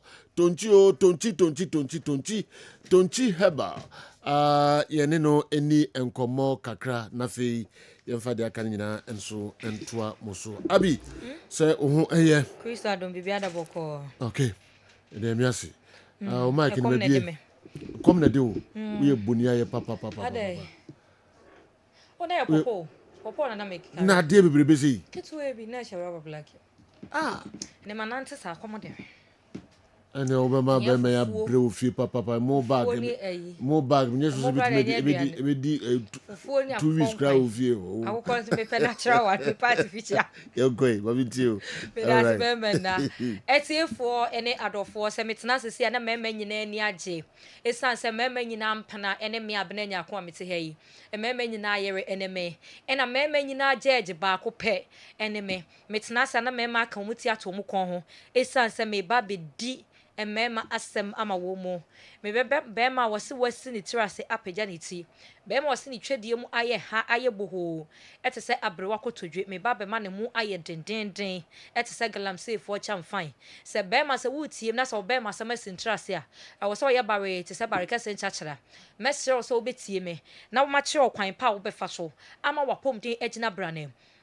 Meka apom dia bema apom dia no ane ne nantem aba de no aba de ne da bema en nantem a eno ane apom dia bia wo hia e wa asase so mesre bema biara se o mema sam de memfa ni agro bema beye bema eye na ba de ne kire se wo bema mu a e ka se bema mu a bema hwe ne flap mu a no woni age no atafre wa no bema hwe ne flap mu a na wo sin bia gu bema hwe ne na kokromotia no nse ju wo gina wo bema mu a enye bema hwe ne flap mu na bibia anim so wo ye bema sabi otafra na bema fon ayifia to se pen full stop ketwa bi kewa e ma yempe I was a bema de was so to me yirima konkonti ba say poti na ejina so eno nti se wo ye bema na wunya how bi ensan ba be gu bema yi ho se de esitie no utiti a enye ye esan se menu mienu enim se de bema aba de ne sitie utiti a enye ye eno nti wo beposa obi timi yi ne bema to ne nsem na oposa esan se rushes bi atie gu ho wakowura to krobo ne mu amene wonya saa ohaw no waposa ma ne bema ne fo a na airphone me no wo tonchia e wo edre fa ne tonchia herbal capsules ehu tonchi herbal capsules edro we beboa ama wo bema na afon no me pa cho besan so agi ne ti wo bema na osi esua no size ne bi beba beka ho enu ntina me say me ye mema nyina ajeje me di mema asem ama wo mu me ye mema nyina lawyer me ye mema nyina mpana ena me ye mema nyina eyiwe Bema opposition anything. Eye prostate problem ena wanya. O prostate no mo ebie. Ama enne o mema semwanya ohaw. O jonsa sem krade na yenka. Wo ye bema metufu se. Enfa jonso enhye ho nche. Emema krade mo de no de eye. Sa jonso de wo na akopep tokrom ba bi gina. Utimi eyi wo bema ne wadjonso na ne wo ho abawo. Nanso obi won ma jonso de na. Wo de be hye ne ho ache. Menua bema wutie me eba ne sa na. Wo de wo haw ena eba wo bema eho. Enu nti mesel se o jonso sem de memfa ni agro. Ne titu ni prostate no. Bema prostate benyini enya ahoden. Ade wo beko wudem ahoden pa so de a. Ene mesel se wo betedi mpa so agro. Bema ota eye sex no onta nyare. Bema ota eye sex no onyini che. Bema ota eye sex no de biada ne ho efe. Enu nti sa wo ye bema na sa wo nta nimpa so agro wadaroma wo mfie so bete. Enu nti ewasa wonom edura ye friend tonchi herbal capsules ebebo ayiyi efi bia every wuntinim entini betimi aye adwuma eyi a ewose moja edi mo efurusane eyi enu nti na bema bia ne ntini di ni mo efurusane eyi no mechire moja di ni ntini mo efurusane eyi no so okasa wo ye sex anopa awie anwumra na dwokura na obetimi aye esanse ni ntin ahoden ewo mu wo ye bema wo di bo ania na waje mu wo di bo ania na jemu wo di mpaso agro na ho adwojo me se ade we ya papa wo bisa be ma bia ye ne da obeka tro se ade a ya ne se wono oba di mpaso agro na bia fe na agro no mo ye dan ho adwojo prekope wo de bebo so a emfa obi betimi di apemso so still ne ho nsori da ne ho be so yo sanso de bo ma na still na sanso adwojo me nua be ma wonti na mete ha no se me kanfo tonchi herbal capsules e de amount tonchi ememme kromu se twitre tonchi ememe montono mo na bronya na eba no ohwimbre obi enhwim dofo amfa na anko be ma se obotom aye dry na se be ma sem ejina ne naso a edi wasam edi maw be ma me se wote ase na be ma be wudi enko adwuma nsem obema bewu wadwuma ensai eno ntime se bema biara se ne mienu nyina so ho ma ede wadwuma timpon na bema nso gina so eno ntina me se num edru efre no tonchi e ba capsules eye habama ne de aye eye nubna ye wode yakogina wa ya papai ene wode yetu ase ede ne hini no ena aye ene yatete habama yakeka bia ye de aye na ye keka bom na ye de ye edru efre no tonchi e ba capsules no so ye bema na so wodwunso mu hawo wodwunso a emaye e won ma wuntini mu femo wono oba edi mpaso agro bi frame o simi nuaba me ne oba bi nti mpaso agro bi a me Philippines e wo me bema mu me se kototo nchi e ba capsules na enom me de adro ade we manom ama bro manum nuru ama bre na me se kototo nchi e ba capsules no enom wanom one box enwie wanum anwie no ofre me se onum edro ni 3 days no say all try ene ne dofo di nhyiamu ono ankasa ye manani eje wa pemso manfifire bi efiri no ono on seju afede ye ka mema ode no bekwa akodi la anim se wo ye be memu a menua be ma wote wonum e twen de me se abrochi krofo e frese ye mfa bi mre wo mo na nya wa me no wote o man Ghana hanum se ya ene ye edro no me patro se onim obi o wa abrochi e ma ni titi mu ntie se wo ye be ma na wo fa wo papa bi wo nua bi wo abrochi awona sese yedru su na no de papa obi timi tata jacket so 3 ensa na otimi de ada eba ne sa na obema fon eba ne sa no mbema na moa eba ne sa no mtohwe no amoa madaroma emmoa wo mo enu ti na obi firi amano ne eba na ne mema semasi nchras nyo no a awoni aduane bia wodi a emmoa ni padua no emmoa ne mema sem no enu ti sa wo abrochi na sa wo hweme na sa wo pese wo toto nchi ni bi nko ade a woni mo obi wo ha no ma frɛ no woni mo obi wo ha nso afrɛ doctor wo de wo frɛ doctor sɛ wo pedro ni bi wo abrochi doctor wo nya ka che na dodo a obeto bi obefrɛ me ama me de amema no esa se na customer care tie me dwe mema ho me se mema esom mebo me kro mema na me de mema esiye wonsom ene mema womre ene mema enu ti bema de emfani ni agro wo ye bema na mema sama sintrase a mema nyina ajaje me di wasema ma na me kanfo adro efani tonchi e ba capsules e de ama obi si edro yi na hefa na menya bi ato me se wo kumase anom se ya fo ni twemu e wo Asempa pharmacy e wo Edum PZ baby ye nua mema nom ene yadrofo nom eton phones nom woduro na obusa Asempa pharmacy a akrakra betro wo de wo amusa kra page oti abonse ne signboard ne ba e bo se ebohi okwa obenya tonchi e ba capsules ne bi ato owo Abrepo Junction na furniture e wo Arms Heba Abrepo Junction Santase taxi rank onom no Arms Heba e wo honom obenya tonchi e ba capsules ne bi ato owo Santase station na furniture mu e wo Maggi Heba obenya tonchi Heba capsules ne bi ato Tepa Agenti Pharmacy Dadia so aba Honorable Kobo Drugstore Kasapin Lalas Heba Brekum Chris FM Sunyane Cap Heba baby any Crutcher Pharmacy me patcho baby any dear pharmacist na omoton tonchi e ba capsules no e doso pa eye enu nti sa wo ye be ma na se wutie me na wo pe tonchi e ba capsules ni bi ato a me patcho uhia se wo be frese doctor me wo baby se hefa na menya bi ato me patcho doctor number wo be fre assist wo no e 0553 51 11 59 0553 511159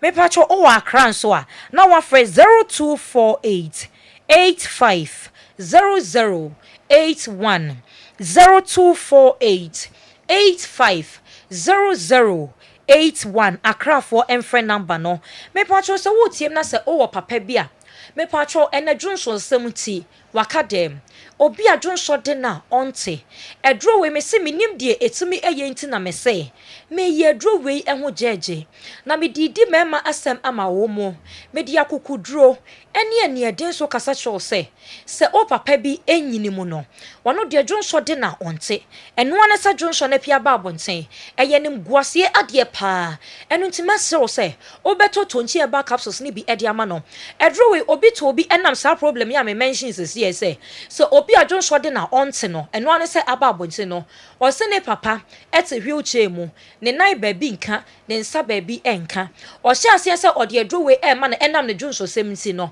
ono anka say hu say afei de ne ho okeka no ntam ka cho say adwo we eye entini mu adwuma ebo yi fi bia efri entini nim se de be ya moja ebe fa entini mu ade afurusane eye se ka so obi wedie baabi ewu obi nsa ewu obi nan ewu a entimi enya adwuma eye entinim na esie a moja enya akonya emfamu eno nti wonim obi a ne wedie baabi ewu ne ntinimu esie a entimi enka ne ho paade a mese me ne wo to nchia ewo adrowe ho adrowe beboa ma entinimu ada ho na moja bedi mu afurusane eye wo ye be ma na so pese wo sisimu eye den obo adwuma na ugina na so te se age na da ne da ugina odofo mu te se abele aba paade a ene wo hia sa wonom adro a ye friend tonchi herbal capsules tonchi ememe kuramu sei twitwe mebra no aso wo hwe me ewo TV no eso a doctor number no egu TV no anim wo fra doctor me wo ba bi se ni titu no wona wo ama no ne no awona ba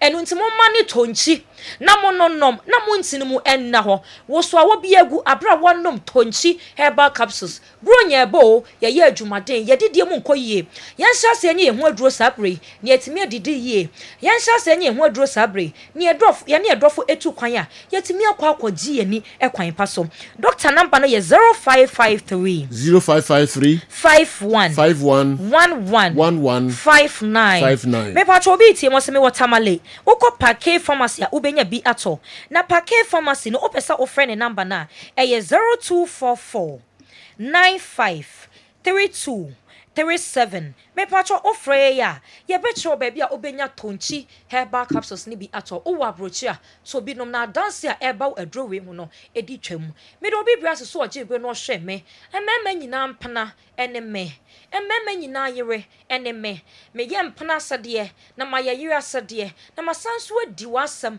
edi amaw nyankopon ya adoma dasene ye be sanso hye we ba now so we emema nyina yere emema nyina mpana na among for the messages menu wo number menu Kwame Anane bi Kwame Anane but me body this me body so no yes Kwame Anane rich Kwame Anane Chris was at the bro for na oh how much do you number obey me member nyina ampra pressure dey ma me phone so say because me yem pana sade masaya yira sade masasu ya judge me di mema asem ama wo onso do unya na ka wawie bo aduane pa de me so na mti am se kwa special food pa de bie ni wa onye ko de fie de ni no na be yiri nyina special one pa ajo mi didi do e very na ni misraw enya you hom ni tudomo why Tonchi mumpe bi ento tonchi herbal capsules mumpe bi ento na be boa mo yie papa prostrate na fei memasem e wo form a wadru tatahwe eni tonchi herbal capsules afei na bejafo entrance na ya hwe local stories no enso emu kakra bod dumi no pa onsima aduonum ba kon pepe Kessben TV we a midfield action program. The FA's decision to organize a testimonial match for Samoa Jan is a very good step in the right direction. There is a saying that a nation that doesn't honor its heroes is not worth dying for. I applaud the FA for that. Kwame Walcott, Redford, UK, and Eddie Messagi, Abraham, and Sejo. Sejo has got some real experts on Kessben sports. Mickey, the sexual herbalist, Dr. Naro, sexual therapist. Omoye brutal. Keep up the good work. There also the Abraya Sisia, I don't know. Kumasi Asante Kotoko. Kotoko has learned a lot of lessons from African competitions. Look at how they scored goals over the weekend. What's your opinion? Mr. Andy Oliver Okran anyway if you Jumako or Chiso and enso Abraya and Aria. Me free Jumako or Chiso, no be seeing atwem ako a year when enso message ni Dambai Oti region and what na Baroski Eddie message way if free Abraya. Good afternoon to you and your crew. Last Friday, head of the Franco Naro say He will sell. Okay, he will put Kopama on the bench and start Bruno. No, he will put Kopama and Bruno on the bench and start Jude Watt. I couldn't believe that the Franco Nairo said this. Okay, which football owner or club owner will allow you to do this? Okay. Okay, Yemfa and also NCR later. Remember, Ose. Obasa dia Kofore no bi. So Ose di Kopama, Bruno Fernandes, Audombe Ben, then you start Jude Watt. And in a football club owner be in a better I'm was starting Jude Bellingham. Okay. Ahead of Kopama and Bruno Fernandes. Okay. Okay, Yemra Efisam no aso. Doc, my main chasing for you. General, if Chiefs are Casa, now I think say falling in line with them command but they didn't kind of. Ghana Football Association, some of them I think it's something positive. I applauded the GFA for what they want to do. Now, no, I'm trying to say, apart from Abedi Ayu Pelea, to the best of my memories, after Burkina 98 tournament, about Bekan playing there or retire from national team football near almost all our subsequent captains hardly so Mobejia Tumzi or more retire or more the coach be friend, coaching friend. So it doesn't give the FA a chance to know when Nansan and Nipana retire. Sike Akono, we saw it what happened. Stephen Appiah, Samojan, and all that. But the Naya are clear, and the FA wants to do it with Samojan. I'm not too sure if people even ask why not Stephen Appiah, but at least the immediate past captain is Samojan. Andre has not said we until the I think say or now somebody like Samojan this way, it sounds good, especially how he's involved in a national team assignment. I observed that one and I appreciated it most. In 2006 in Egypt, no the free honor more. I think that the issue of 10% Ghanaian club at home player GF etino. Marjorie say Sabrina Nasani Manuhiano etwam. So my memory is right. This is a regulation and I say practice. On my way back 1990 thereabout. And on my day Samra no buy. Na adwini nyina say FA no eboa development of football in this country. FA no boa development of players in this country. Ne senti say oboa now develop player now kotona. FA ni nye skani bi. No to me this skani bi nso akoso e dey develop other players. That is the argument I heard. If there are others, maybe I would have to be educated on that. But General, in the era where we have FIFA forward, I'm thinking, say, Saniamana, a justification for that 10%, is no more justified.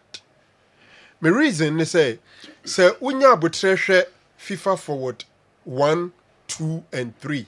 We had FIFA forward 3. I remember very well, FIFA forward 2, it dates back up to 2018, 2019, yes, if that is correct. Then we'll share even the current one. Maybe later on, that document on the TV on FIFA Forward 3. Okay, this one is the FIFA Forward 2. Sika no mo de bre F, And in this document, from 2019 up to 2022. This was the FIFA Forward 2. I'm referring to FIFA Forward 2 because the current regime, Ghana Football Association, after normalization, 2019, the FIFA Forward 2 came under them, and then the FIFA Forward 3 is still under them. Because FIFA Forward 3 it started from 2023 up to 2026. If they will give me the document on FIFA Forward 3 now, a betro Sika, FIFA, Edebre Ghana Football Association, any other member associations regarding FIFA. So we are members of FIFA. Any the Sika necessary omode ye. Omusika no omode ba no. In fact, for FIFA Forward 3, within the 4-year period, no, FIFA member associations, a maximum, I'll bet to say, yes, 8 million pounds sterling. Sorry, 8 million USD. Now, 8 million USD, no, omachemu part of it, I have 5 million United States of American dollars, no. And another one, go into several what they call operational and running costs. 5 million US dollars within 4 years period. Omodema member associations, a call for operational and development cost. Just calm down. And the other 3 million, and then they go into FIFA projects. And on the screen, ubehu operational and running costs. Now, almost started and say every year, omobema member associations, 1.25 million US dollars. 1.25 million US dollars. Now, the breakdown say, we started January now, near about 650,000 US dollars. Then, somewhere in July, so we are Maya, we running football league national team ni saa nneɛma nneɛma no nyinaa na wasa amount another a year 600,000 US dollars. So in a year, FIFA gives to a member association 1.25 million US dollars. As I can also mumfanya den. General, while listening nyinaa ɛwɔ hɔnom. Say for the purpose of our audience, ebi omunhwɛ TV, because those watching the TV can see it. Or say the operational and running cost.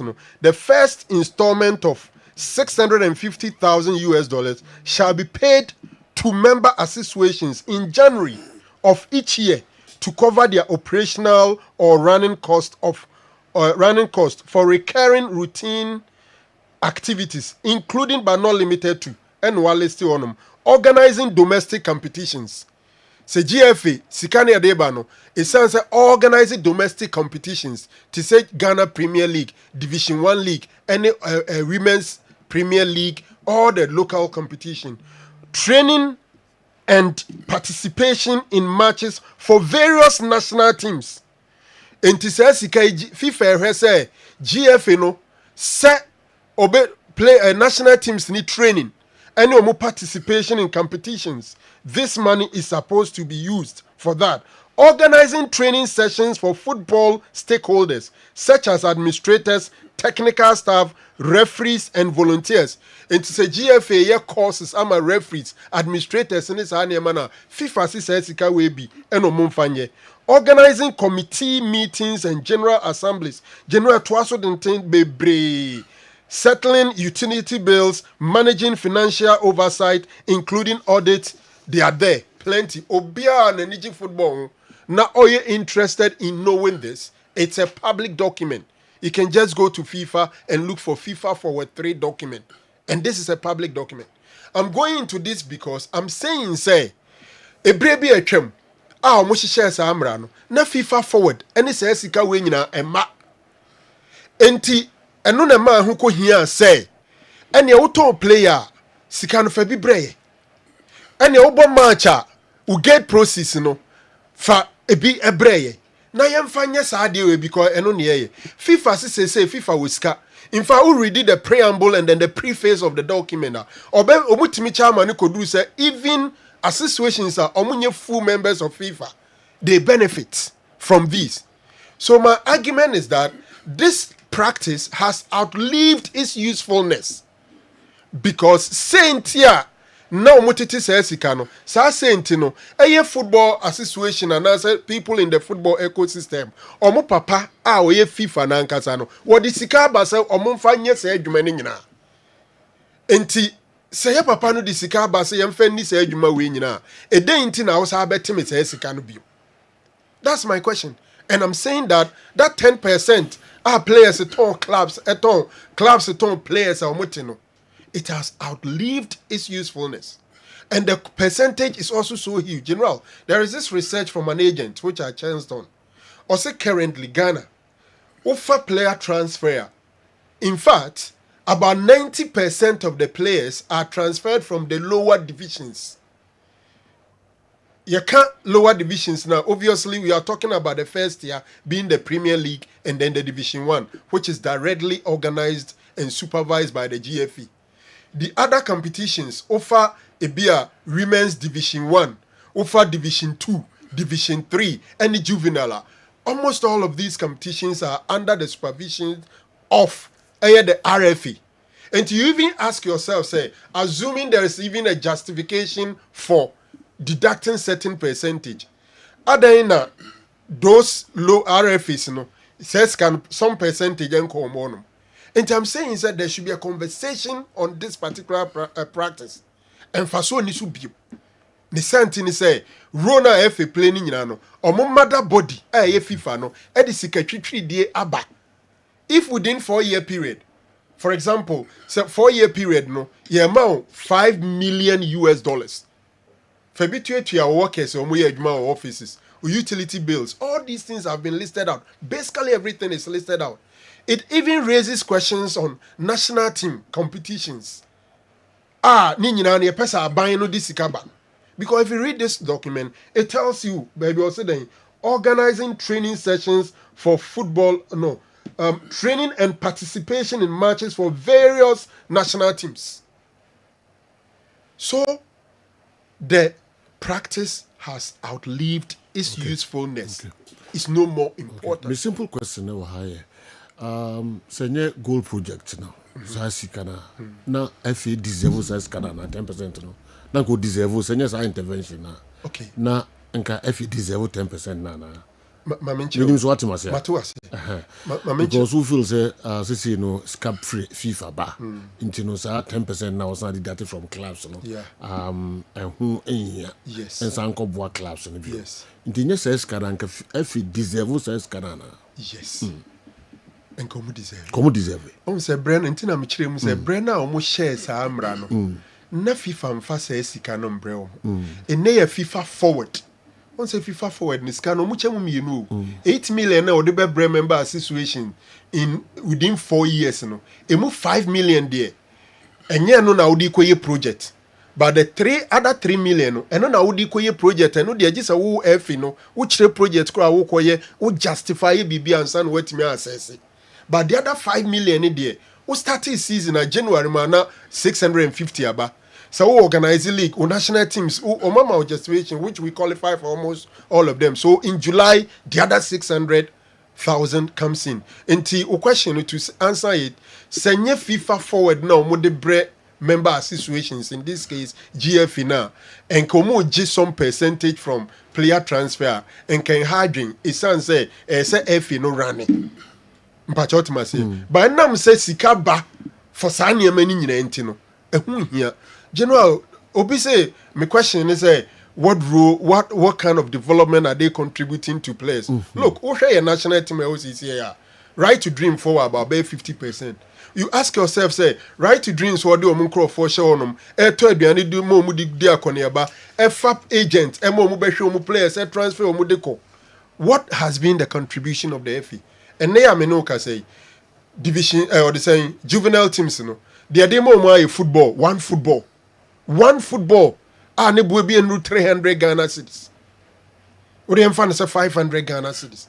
Is that the reason autonomy player about 10%? It will go another area. Are you saying say FA no contribute enough to deserve such kind of margin na 10% na? Is that what you're saying? Masem say, enyuma na FA ne ye no. Because you clear first part no. It's not even enough. But say no but another area say omun deserve it because someone play role behind the development of the players. Yes. Is that what you're saying? You know what my question was? And I think it's in that tape say FA ne den no mo ye nti omo beji say sika. That question doesn't mean that omunye bibia. But question no asechire pa ne say niema na omu ye nyina no FIFA for the huska ba. Dada as sika should be able to do it. Okay. Enti ehun here say organizing a local competition ena manu nti no wakwa sika no. Wo sa ba sika from honum when I transfer player, when I play a league game it takes some percentage. Enti na make say sa brand no mo hye sa amra no. It be justified by Nadia with the advent of FIFA forward money. Okay. I'm not talking about FIFA Goal Project. In the FIFA Forward, we have the Goal Project aspect. That one is there. But the FIFA Forward money, you don't need to go do any project and sign a Sikanaba. And no matter listing your money in a thing. Okay. Meaning, young other issues, and I'll pick one or two be at the account of someone and the wedding kind. Yeah, my ass somewhat, you know. I'm saying, so come by a minister voice now, Mickey missed it. Say, be a Umay ready and come by a minister voice, you know, because there was a conversation which the minister spoke, but Mickey say, oh, me say. Okay, so you're ready, I bet me I can once enough, you would comment about. I'm saying, any okay, into minister. Community, I will let the Director General deal with, but in the general answer to community participation in infrastructure development, let me use this great platform to appeal to community corporates, both public and private, to actually come on board to partner government in executing some of these projects. If there's any community that is willing to support, whether financially or with labor or anything material, the ministry is prepared to have that engagement and to see how it can work within the existing contract, because we invite that seriously. And so I thank you for the question that you've asked in that. Before the NSA boss comes in, so with this invitation, who do we go to? So for I will let the Director General deal with, but in the general answer to community participation in infrastructure development, let me use this great platform to appeal to community corporates. So we know, General, this has been okay. You see, the minister no suggestion no look good. First of all, video ni and I would also want to reiterate it. Say Yampo Wankra and in the National Sports Authority, I see some level of work they are doing. I see some innovation. Ode toto ebribi etwemudia na yakuti tia park so ni ase park ni bibia. And then no my ama who say ubetumi anya event or stadium still protect the pitch. And we are looking forward to per their words and say other national stadia no ibetumi ayena ya ni. Now minister say we invited the community to participate. In terms of infrastructure and this animal. General, it is just easy to say I'm inviting community and private people to come and participate. As I say, Minister Inni, Saoka Inni, Saoka Netraze na Ujano Hoa, a bear din say, Ubenyan Crofamo Masorede Aba Adom Babijim. Obviously, if you look around the country, it is very difficult to get private people contributing to development of AA and stadium, because most of our stadiums are running negative. Sikanim stadium, and they the stadium chokra one kasanya dia chokeke krano. The cost of maintaining it, any revenue bit generating in Ruho. Elsewhere, stadiums a tourist center in Krofoko Honum, Krofoko ye business, shops around them, people patronize it. But in our place, it's not like that. It is easy inviting the private people to come and contribute. But you need to convince that private person, who do obey to my contribute, now contribute to a quite no be faswa, obenya some faswa. Until we do this, it will just be a conversation and it will not see day of light. It will not see light of the day. All right. Mama, one other issue, meaning, that's a call, but that's a more time, and I feel others. You see, the last and chips, I'm saying the whole can first one or none two, right? Osaka, yes, and Tico to say, Senka, Albertamwa, Senka, more declare. Sikabi or when you're free, will be a trouble supporters in no mere transparent or more because after Kotokoni work game, the next game, Babayara on boy, serious in Ira Hopa. Nipa anko. Not being say no na affect attendance na. So before that game now one come matches that. But no Western no mum. Okay, to not being say Senka Kotoko declare. sika whatever omunye free na the country omo top player no from the top hierarchy na komu chechire mu supporters no general yeah my dream initially then me kai say me chire mu say globally any common practice clubs be top player no be declare details of it officially in pimpi journalists near dey na work their way around it no mu dia ba but yen situation no ye ne omo die no nsonso ye won temo pa to say Manchester, Chelsea, Liverpool, Real Madrid, Ecobo match. No more supporters chairman. And then I'm to say, Omuntu to take it, Memfa, and Cochiche. Oma is kind high bass. And it's an element to practices in Ibino. So also de Bahasia, and then Emfa. Yeah, dear supporters no, ebe team ni pa, contribution ya deno, was rupa, na se opesi obibe buawa. As I say, Oma nieme fine. So I agree with you, Steve. Say, looking at ye precarious situation, any kotokone abetamu atono the precarious situation. What am I saying? Say a precarious situation. Yebo league no abobe 3 matches. Oba Africa no what akwano. O best player at the point in time. Utu kwa na kwentu ni munya medru ikura.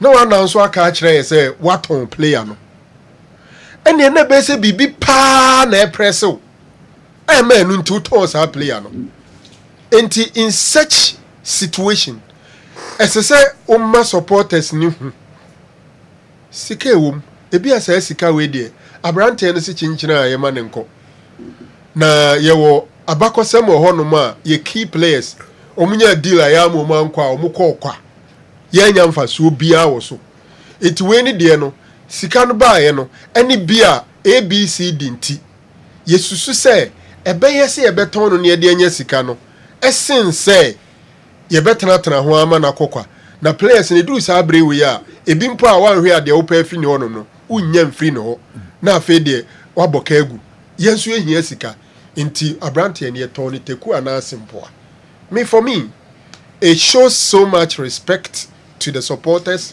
A trese ubusa unu omu na etu kwan no. Enti dache friend no mumra. Mejitum say even when Albert was there, they were not coming to the stadium.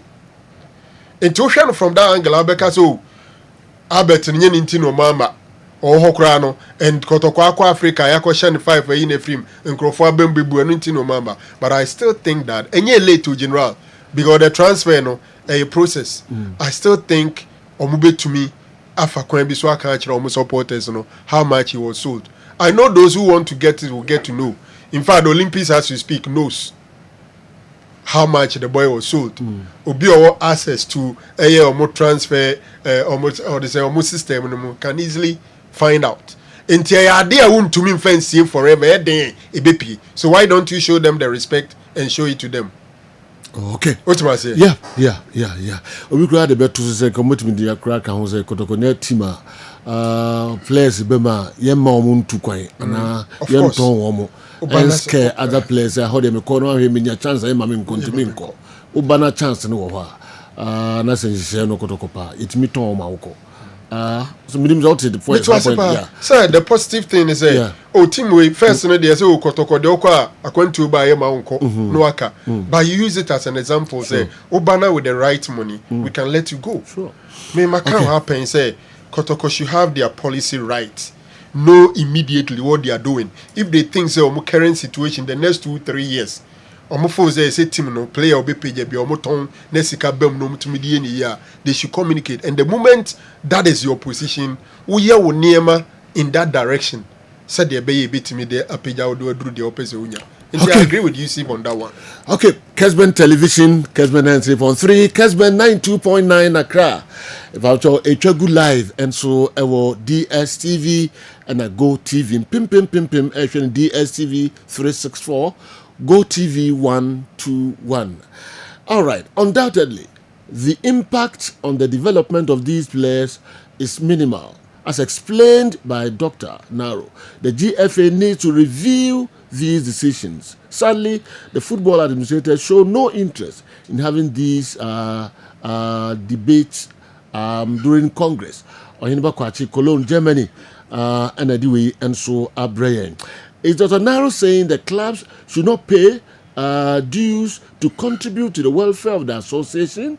Good afternoon. Sheriff Edway Efri Somanya. Sheriff, there is no dues. Somanya and so Abre. Clubs need to have be on now to the but the opposite Chinese say the initial clubs no contributed to be association no. Omutu affiliation fees. Edema situation. I've not talked about that. I'm not against. Say if you say gates, you know how much percentage no gate no. So much jai for some time. That be general. I said I'm to say CEO be frame myself. Hoji. Okay. Kindly let Andy have a bite on this. If FIFA provides that much money for the running of the domestic league, how does the FA end up owing referees and all? Owing referees all the time. To think they need a separate partnership to raise the allowances of referees, then our football isn't the main actors. Isn't the main actors, but those behind the scenes. Mintase Yawajay Tachiman Unadiwe and so by Mr. Kofi Achampo. Achimamra Honafi Minchi Usodi. Okay, so I'll begin with our legend, Asamoah. Okay. I think it couldn't have come at a better time. Time. A short now presenter Asamoah. He's so huge. He's so big. Yeah. But Ghana no your problem. Because of 1 2 be and penance will be a saint in every time I will try to run people down. It's very difficult for you to appreciate somebody in totality. Say this is in Pakrona, dear way in the Fatanian farm moon Pakrona. Because sessions of people no Joe will try and bring me down. Nankasamojan baby I've been featured in 3 World Cups. Joe Ghana say no with 100 and if I'm not wrong, I think 109 caps. I'm a Ghana. Matches about my national team of Blasters, 109 caps. He's the top scorer of all-time top scorer among Ghana Black Stars. With I think 51 goals. This is a player. Joe Wabo Africa, Wabo Europe, Wabo Asia, Asia and Kwabit Machichim, Middle East, Aline Al Ain, Shanghai SRPG in China, until later on Osaka, India, Wako Teki. Is a player from Liberty Professionals, Joe, to Udinis, to Modena, to Stade Rennes, to Sunderland. Later, Legon Cities to Canito. I mean, she career when he deserves more than that. Yeah. He deserves more than that. Okay. And no, I don't know. So I'm going to inform officially now because there are other players also contribution to national teams in Australia. Suleiman Tari, friends mentioned the Michael Essien, others. I mean, who say BBC Momuni now? Almost dosupa. Then Ebema almost sa bedroom almost one by organizer DBM. Yeah, in such an anyepe. What must say? All of them could be great, but some are greater than others. And I yes, yeah. Animal is a kingdom or animal farm. I think there's a story like that. Some are great, but maybe greater than others. Maybe equal, but some are more, but some are more equal than others. Hence, to the sanity, there were cases here between Umi and one and substantive captain. What I say for some wajan for Muntari for Asian. One penamo picky. Yes, I didn't. So this one is for some wajan. Okay. It's for some Jan. Okay. Because soccer so be national team then the list cannot end. And the time Ben Obenya the ISA. Okay. It will be a some contribution. Yeah, contribution. Very peculiar situation now there, man. Oh, okay. As Samojan represented us in the 2006 World Cup, 2010 World Cup. In 2014 there he was there. He was the captain. A friend is saying Africa Cup of Nations put there. Joe Yankai. Okay. As now the whole Africa is with Africa, including Eto and Mo Salah, anyone who now, as Samoa holds the record as top scorer at the World Cup. World Cup, yeah.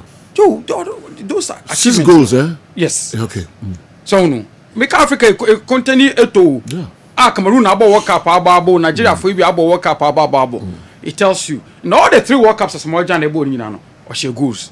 Emma Ghana. And anytime be achieve ya dear Kakaka World Cup in no, as Samoa Jan was part of it. 2006 was part. 2010, the greatest moment at Ghana. He was so influential. Even though he wasn't the captain, but so influential. Also, as squad in the moon. And he's unique. He's unique, and I may say, if I say it in this idea, man. Okay. No man to bring the partner doing it. And Fantunchen. Samoa we great. Joe, all right. Asamoah Gyan is more than a football legend. He's a heartbeat of Ghanaian pride. With every goal, he danced not just for himself, but for a nation that believed in him. Beyond the stadium lights, his kindness shines even brighter, helping others quietly, smiling easily, carrying his people in his heart. He reminds us that true greatness isn't just measured in goals, but in goodness. Wow. I love this message. Razak, Amasaman 3 Junction. And Razak, I put it better. Yeah. And I think that Asamoah deserves this. Joe, young friend, I want to weigh into the argument raised by Isu Chipsa in relation to Abetamo and Asante Kotoko. Joe, I made my views known. All these agents, even some of them local advisors, they tell the players said, hey, Sikasi in there, Kokoji. What I say? Libya can Joe, Miss Minim Libya. Yes, maybe I'm only guess Kawum because Libya until they see her with Gaddafi, everybody in Libya, all we school crying more apartment, more dining, normal, but then to say, there's no life in Libya. Okay. All of them, what have been the progression part? Oh no, progression they were in for. And to me, some of your advice about such a boy, I'd rather advise him on the other way around than to push. I'm hearing the pressure on Mars and the Kotoko management team for them to agree to deal in Agro. I see. So Kotoko. To some extent, yeah, Kotoko to some extent, their hands were tied. Yeah. Oh no, I teach Musa Gomachi. So okay, this is a boy whose contract is about running out. So what do we do between the deep blue sea anyway? Where the end? Oh, do we take the money as small or big as the Scandinavian to let him go and answer? Yes, number on Kobe and Ajuni 10 by people or move fee abrocha, but then conform more Ghana. What do you do? So on the channel, what do you do? And we've had similar instances. This is the Agadas here example. Where is he now? The progression partner or injured. So on the injury. Baby Okono Benghazi, minimum ho. Joe, I've told you. When I'm street in this way, don't be able to be a trouble. Yeah. There's no life. Upi Hefana Oko. Until after some time, yes, can you be pushing Marco, but every time so human life, the social life, you'll be missing. Until Honan Afenu, affect even your output or park and so and China or more a year jaw.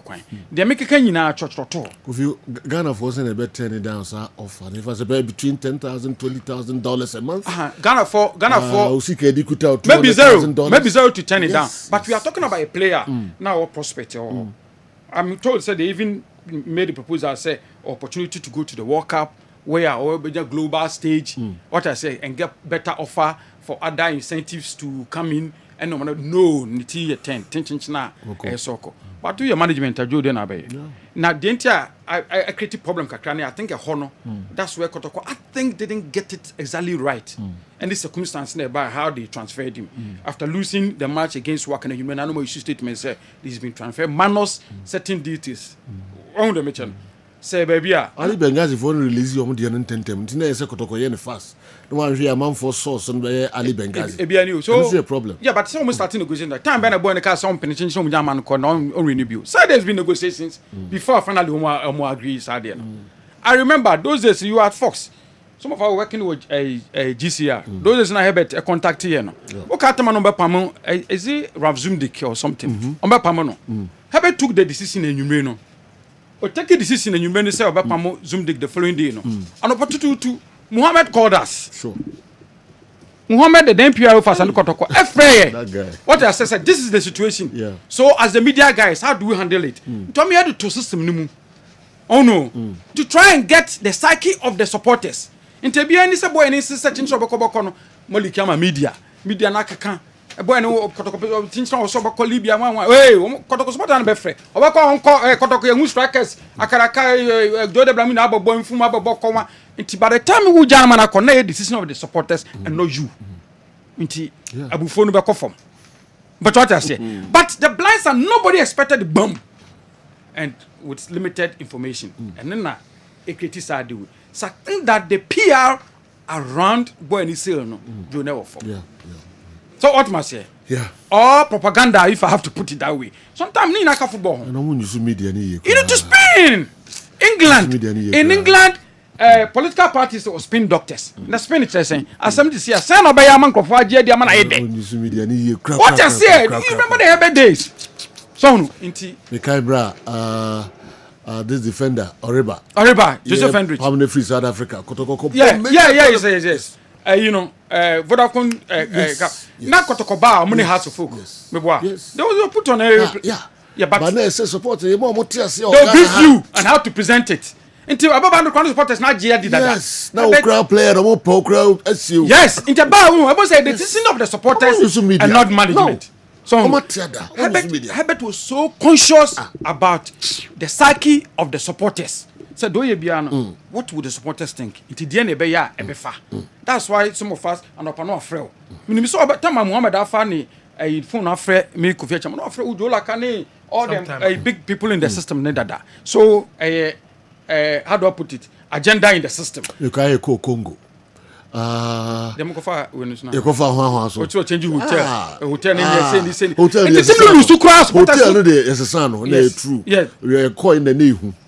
How to say who funu bi kra na it say ntoko ji and Herbert is funu. But stories na ka. My goodness. It is a team no onu say that story no. Ghana for nyakofo na. It is a kotoko lusu kra. Kotoko be omba come kotoko with all the praise. Now my busted mass support ma kotoko ahye onu wa. You get it? But today media. And once my din na motiwas. Those all right. Those are Joe aspects of the game and so important. Sure. So those things must be. Mami komra mi di dwa krabia bamba na fi what was so the amame. Asamoah Gyan we free Rio de Janeiro, Brazil. Or the Brazil no ho na abre. Asamoah Gyan deserves it. He's a well known in the world. I went for a visa interview some time ago. When the visa officer saw my passport, the first thing he said was, "Wow, you are from Ghana." As Asamoah Gyan, I was shocked, and I said, "Shoko, passport now could tell you now Asamoah Gyan." So what is the only more? Those days, na Bedipele, and na a month for Nimu outside. Papa. Who any more free Ghana Bedipele? Who any more free Ghana Bedipele? Hey, baby jet.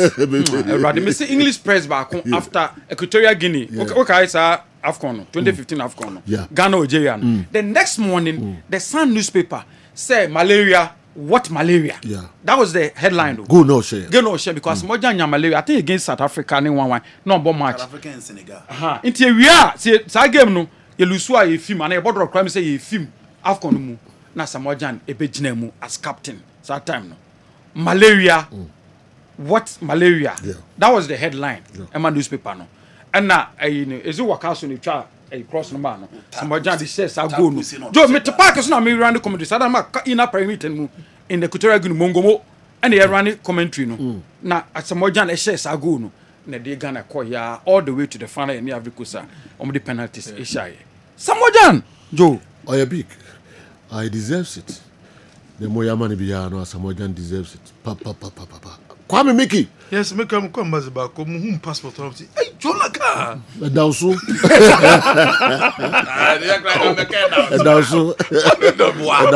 Can you get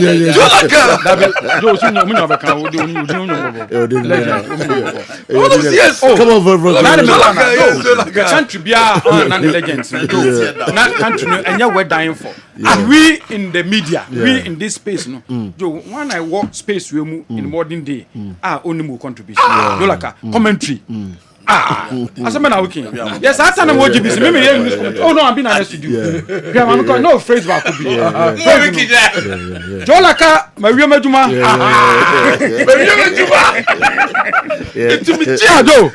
Maybe English commentary, but I will listen to your passport. It's Laka. But my baby, sometimes I might go crazy. Laka. You're 25 minutes. 25 minutes. All work and no play. Exactly. I demand why my baby.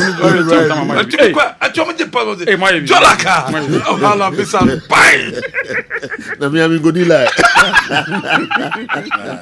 Ejuma ko be probi ni na aye ejuma obi a wedi 18 to 30 years 18 to 30 years a company kese wo me say omo pe obi a woni modern kitchen cabinet ye and wardrobes awodom opportunity kese and aba ediamount wedi 18 to 30 years woni ensano ejuma te se kitchen a modern kitchen utimi ye cabinet awodo wardrobes awodo opportunity na ba ede amount me the number ni betudwa no wa from and so we obi a we carpenter ni interior woodworks unim ye pa opportunity na ba ede amount number ni 0544 604 448 0544 604 448 from a number way so one more so MTN se my Momo app no download DB or download my Momo app ni bia obey transactions I would do money transfers bank to wallet transactions obey saving loans investment pensions POS transactions obey to my nyina MTN my Momo app ni so ya tete so high sense yeah conditions no ya tete so big promo no ekoso bomodin wesi dan na wie hotel no wesi wie office no wesi wie apartment wesi wie uhia air conditions ekobedu uhia conditions ekobedu num usikasem wo form high sense sabre big promo no ekoso 1.5 horsepower 2.0 2.5 3.0 and up for niche high sense wo mu showroom bia nakope eye AC ni bi na wonso etom Hebaso Company Limited and Hebaso Criminal at the Abedjaso Cope Hebaso Criminal be we use Hebaso Criminal bia ebeboa ye papa bema de obobo juma eye Hebaso Cream and what's we using we use ebema nigye no ewie pay your at the amount Jabiro Bank PLC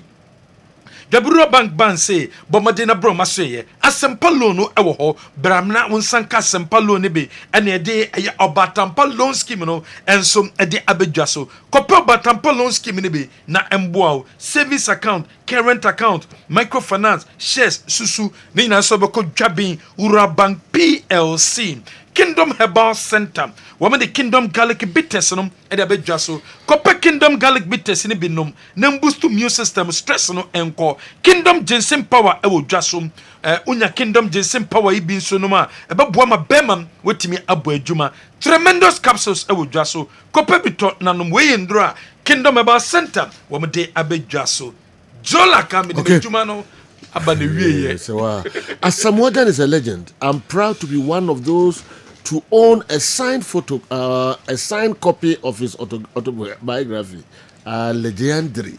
Ghana loves the baby dead. Okay, Legendary na or the LEGYAN. No, the Drina so the Jan Nabeshe Legendary. Legendary. Yes, Legendary. All right, Asamoah Dina question. Yawa Jay, the news of a poet. Why are there? Techiman Odiano. All right, then to us. Okay. There are other questions we but time into me who have a bit my as good two names never name are you collapse name normal be brain. I don't know, but because I wanted to handle this you know, if anything 10%. GFNA 10%. I'm a bit baffled, especially coming from Yusuf Chipsa with so much knowledge any there's a practice are you that when a ITC in a year for 10%. It is wrong. I'm surprised Yusuf Chipsa has this mentality. And then any problem, they say if other people was our mentality now, should I be surprised? This is no difference on one. Apart from so your PFA, we in charge of player relations, no. We agent. You've been transferring player. You know very well it's 10% and yeah, ITC a no. That's no fee for the ITC. You know it. So why are you saying why are you tying it to ITC? And says agent before I know afraid say the DFA is taking the 10% for it. No.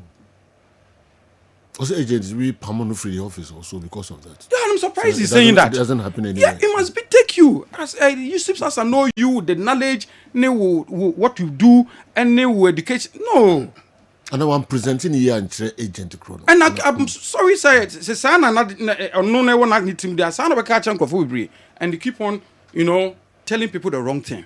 Explain my 10% here for and yeah, ITC 10%, you know, were decided on to help the development of football. But what must I say?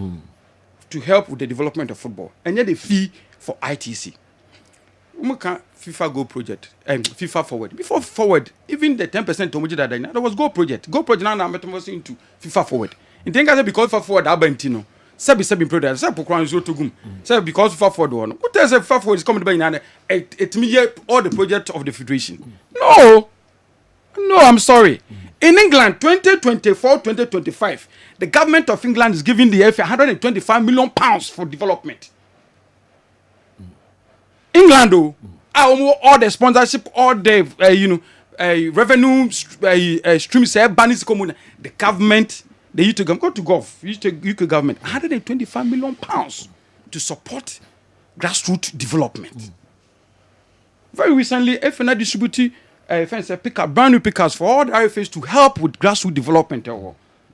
Unfortunately, like Dr. Fangnari is saying, most of these transfers happen with the grassroots. And grassroots, that is where even you spend a lot of money.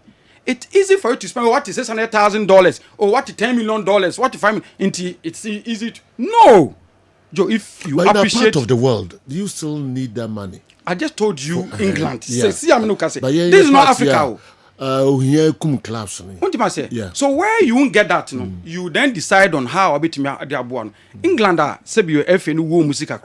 the government supports them. Is it 2024-2025 season? The contribution for grassroots development is 125 million pounds. But here we don't have that. We don't have that. Do you think the government is okay? Every year he's giving the FA maybe $5 million. The FA will still go and be taxing clubs or taxing OB. No. Then that money will go into it. The activities of the federation, Joe, you have no idea. Yesterday, in a meeting at tour, not just a Bruce between from the last 2 months, where they had to either pre-finance or even totally even foot the bills. And no from U17 Wafu tournament under 17 championship to wine to just a lot. And yes. It's easy for you to pick paper and so where FIFA is bringing to be anti-code. No, enough. Every single money FIFA the baba and that's what this connected bro. Even sometimes I remember when we need a technical director to develop the we need for grassroots we had to make a special case to FIFA for them to allow us the salary must go under the FIFA forward wasting. FIFA the buyer say we can just apply it. No. You cannot. Into every country will sit down. Now, in your peculiar situation, what then it may wow our system anymore. What must say? The money, even in there, significance will increase. It's good. The more crowd finds, the more you have the ideas in terms of development programs in Noma. Nema the policy framework. My plan to cannot be professional man. The part is created by the federation. The pathway is created by the federation. The very competition now about whether a grassroots or say a RFA. Now RFA is different from GFA. Now the GFA every year the FA gives the RFA's money for development every year. But the Busan say in a peculiar situation, I will come once who deserve that amount all right. More than that. But your ball league, sponsorship granting. If you are now okay, clubs yes, if you are now okay, Joe. If you are now okay, it mean reviews at 10% for now. No, Uber league, no say him. But FSC have to run the league. You need money to pay referees. You need money to pay this. You need money to run to run the league. If you are now okay, if the sponsorship was enough, the be 12, the be 2, sometimes the only answer would be done. No way, Jai. It has happened before. Okay, so how can we meet the clubs halfway? Even if it's okay, club be every season we to boot Emma players. Into young fa we no fan support clubs no yanko di boot yanko to boot ni enchama clubs no clubs in every year bia no be start obi ato balls into yanko ne distribute balls infama club. So where the FA enya leeway say to support the clubs, the FA will happily do that. The FA will happily do that. Okay. Though if you sit behind the desk and see income or revenue, I should put it in your income revenue against expenditure, any expected project program, so yeah, you'll be marveled. It's easy for anybody to draw that. And I won't go into argument with anybody because you will not appreciate what goes into developing development from the grassroots and commitment. Well, Emranoko, this will pick it back. Be can one of the kind of die who can crabby eba. Can you player be transferred 2 times? And I say quickly, ITC any player transfer 10%. No, Obin to 10% now. Which my issue ITC? No, because now the problem is that clubs no. Even this 10% in Eboa. Do you know what they were doing in the first? First, me a club. My befa player from Andy Kem FC. Division 2 mo Premier League. Me top player no $500,000. Some catch and they send me $50,000. I better know. And so and because the FA is demanding 10% of it, FA will know because the system now a war about the FA will chance to know. Yeah. The percentage in the FA and based on that now. And the cameras virgin it yes. Firstly one that decline. Yan Robert Boateng one we in Abaye. The way that decline. But because of the 10%, even the clubs now players in developing clubs no crown. If any fighting developing clubs no what do you have to get to support the omo developing? Baminso bodi na minko Dr. Amuzu. Ase na minkofa Amuzu garlic nkrato kakra bi emra eba beto aso de amamo. Amuzu garlic. Etiefo nyina akwa ababa Amuzu Herbal Clinic na yede dobia ba efre no Amuzu garlic bitters. Eyeduru a emamoje die fusane ewo nipadua nu mu. Eyeduru ebua ma obi a ne pressure ewo soro eba fom pa. Obi su a otie mi a wadro srade abro so obehia Amuzu garlic bitters. Amuzu garlic bitters prevent numbness. So obi se mensa anasa minan 83 nedro eye Amuzu garlic bitters. Amuzu garlic bitters controls urine flow. Die odun so bebre anaso so basa no onye Amuzu garlic no mu a emeso tikura. Amuzu garlic bitters prevent sciatic pains. Obi say doctor me to ase twetweme unye Amuzu garlic no mu atu edi. Amuzu garlic bitters is good for stroke patient. Obi anya stroke, obu a stroke na bone nkaye Unya Amuzu garlic no atu edi. Sa medre na sofu bi onya stroke for years. What thought wa minu panom.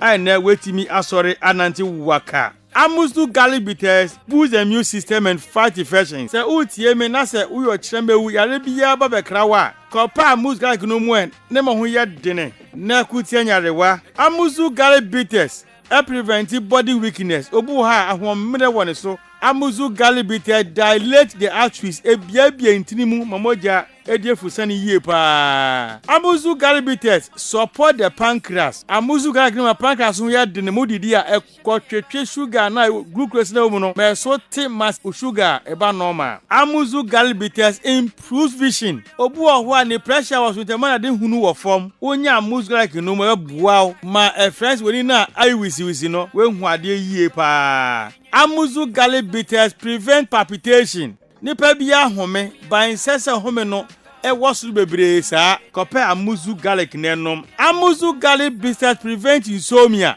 Obu ha obre panse wada ye frade bi zinc ene sulfur ye rich Amuzu garlic mu ye kogu mu a na my body ne home na home bo se nche na wada enti de na ho ade ma no kope Amuzu garlic bitters nenom. Amuzu garlic bitters rich in allicin and selenium, which helps improve blood circulation on the male sex organ. Inti bema osi oda humachi antini bema nkano. Kopa Amuzu garlic no mwe. Nemo jeni die fusane enko bema no hunadechi a watini nka. Amuzu garlic bitters is rich in agioni. Ena musa agioni ninti ebo ema awodi akwa no ho ban ema sebuo ema kosu atuo nyina no emoni nyina kosu kama enti oba obuni se a embe yie obehia Amuzu garlic bitters oba on person na wo eti kosu hia Amuzu garlic bitters uko drugstore pharmacy anase herbal shop biara obenya bi ato upedron se mi se bi nso a no afra mi nama eye 0247 776743 0247 77 67 43. Amuzu Herbal Clinic, Mauji Hiochalo.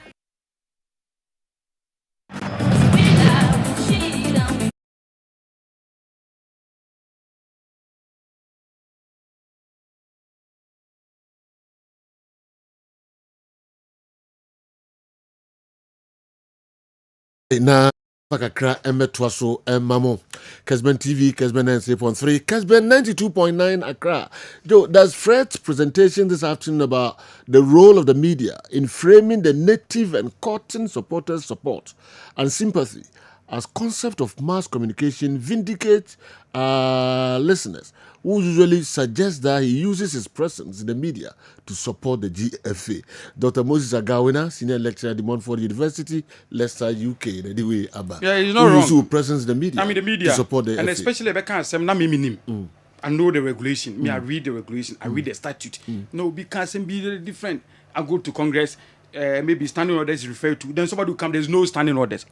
Mr. Meet GFA, I don't know so. And me media space, meet here. What do? I'll bring it out and read it to you. Okay. No one said the FA, or Congress. No, there's nothing. I quite agree to. The order. What must I say? And it's important. Also, no, you're doing. Oyusu Papa. I told you, Joe. Most of me can't be sure. Maybe any time until. Yeah. Me say younger. Invite me because you. On your office one. One workspace in the city one. Who raha.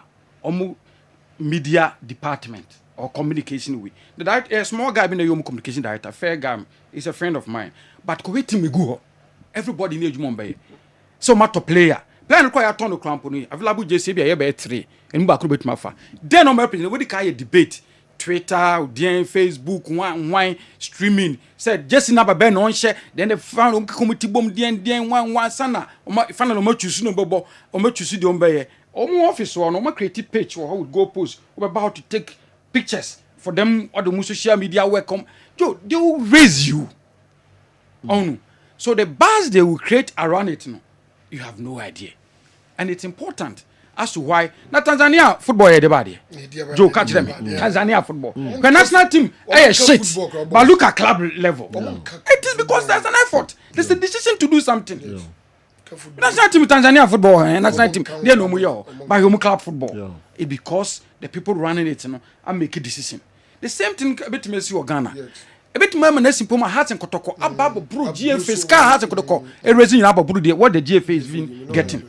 Jolt decision and taking the steps. Okay.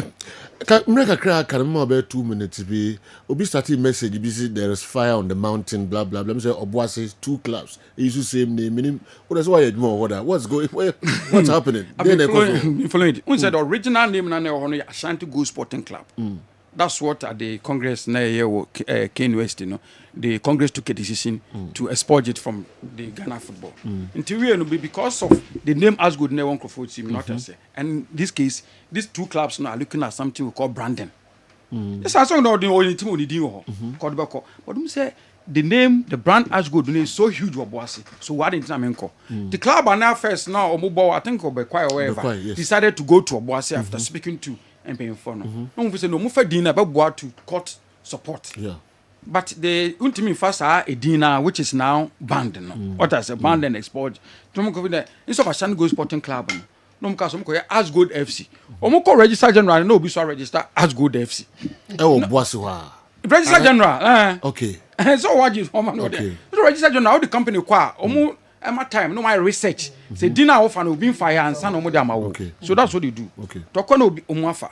So it's some called dan that's why the back on the FC Ash Gold 04.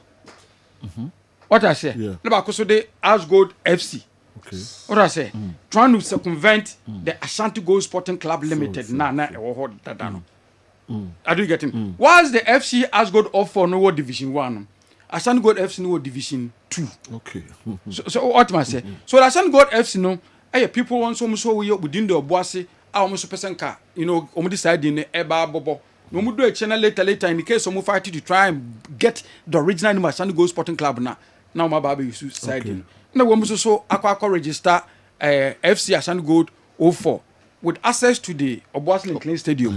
I'm going to compare Mount Anglo Gold issue statement say that the Obuasi Clean Stadium was never sold to a champion. Okay. Are you getting it? Okay. So that is what is happening because I've been listening to both sides. Now it's so fascinating. But it tells you how huge the brand as good yeah. It tells you, Joe. Yeah. It tells you. Yeah. I said in books so Why? Mumu books, FA books. And once again, to get it, we besides a GFA and GFA, a register general. And then before a bit more about register with the FA and about affiliation with the FA, it must be a registered entity under the register general. Okay. You my Dino. Okay. And your GFA ma club with GFA ma club. You're more keen or what? Money problem. David. Okay. So now I register no. So Oba do document about a company registration document. I be call FA and account now the register. Into register general and GFA for the money. Okay. Yeah, the best year na ma code Dauda so e kakra. Ananka person me dey. CAF for West Africa no more ready PM me buy now. For West Africa. CAF. From omode ayaba e dey ama wider. Enti omode group. This Oba Haba ye Heart of Folk news no. Oh the odeba. So yari. So we work for it. Bro from beso boy eliminating as be boy. Eliminated. Elimination. I know me ebo. CAF Confederation Cup Club eliminated. Okay. We have the 3 minutes about. Mama 3 minutes. CAF Confederation Cup eliminated. Wanyakotoko. Me don't know concept. Minimum the okay. Where anybody? CAF. I'm pay yana. Work for the Bremi. CAF Champions League. RS Bekani Pyramids. Rivers, yes. United, Power Dynamos, Group B, Ali, FC, Young Africans, okay, ES Far, JS Kabili, Group C, Group C, Mamelodi Sundowns, Al Hilal, MC Algiers, Saint Etoile Lupopo, and a Group D, Esperance, Simba, Petro Luanda, Stade Malien. Thank you. I feel kwasio. Now a time no met my man. Where should that pa kwasio? Where should that pa kwasio? The time so your boy. Kwasio. CAF Confederation Cup me. Okay. USM Algiers, Joliba, Olympic Club, okay, FC San Pedro, Côte d'Ivoire. Group B. Okay, Group B. Maminko Group C. Group C. Okay. AS Maniema, DR Congo, Azam FC Tanzania, Nairobi, United Kenya. Now, why the DMO? Why you Group B from? Why that? Okay, what Casablanca? Why you from? What you want me? It was a day. Yes. Why would be until what? Okay, what Casablanca, Morocco, AS Maniema, Group B. Group B, Why the club of Maniema, DR Congo, Azam FC Tanzania, Nairobi, United Kenya. That's a draw. It CAF why the forces is here no. So draw we say na kakotoko nyanom dia kwaje no. Nje say no omo na agye.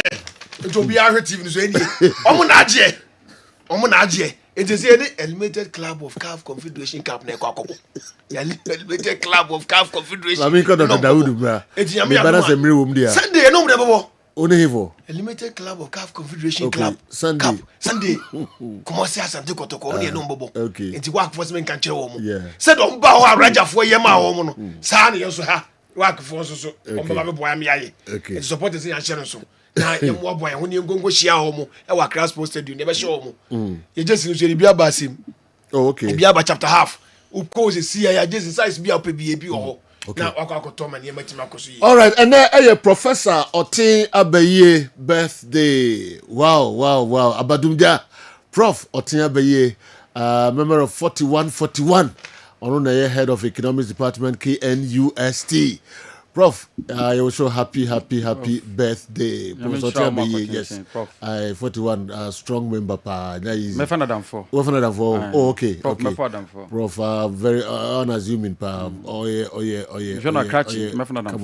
Asamba akona man ka be maka meja si for me Bruce. Enti mama we say Prof Otin Abaye, happy birthday. Boss, me so 1 second. Emre na so. 1 second. Me bass ya na me say me better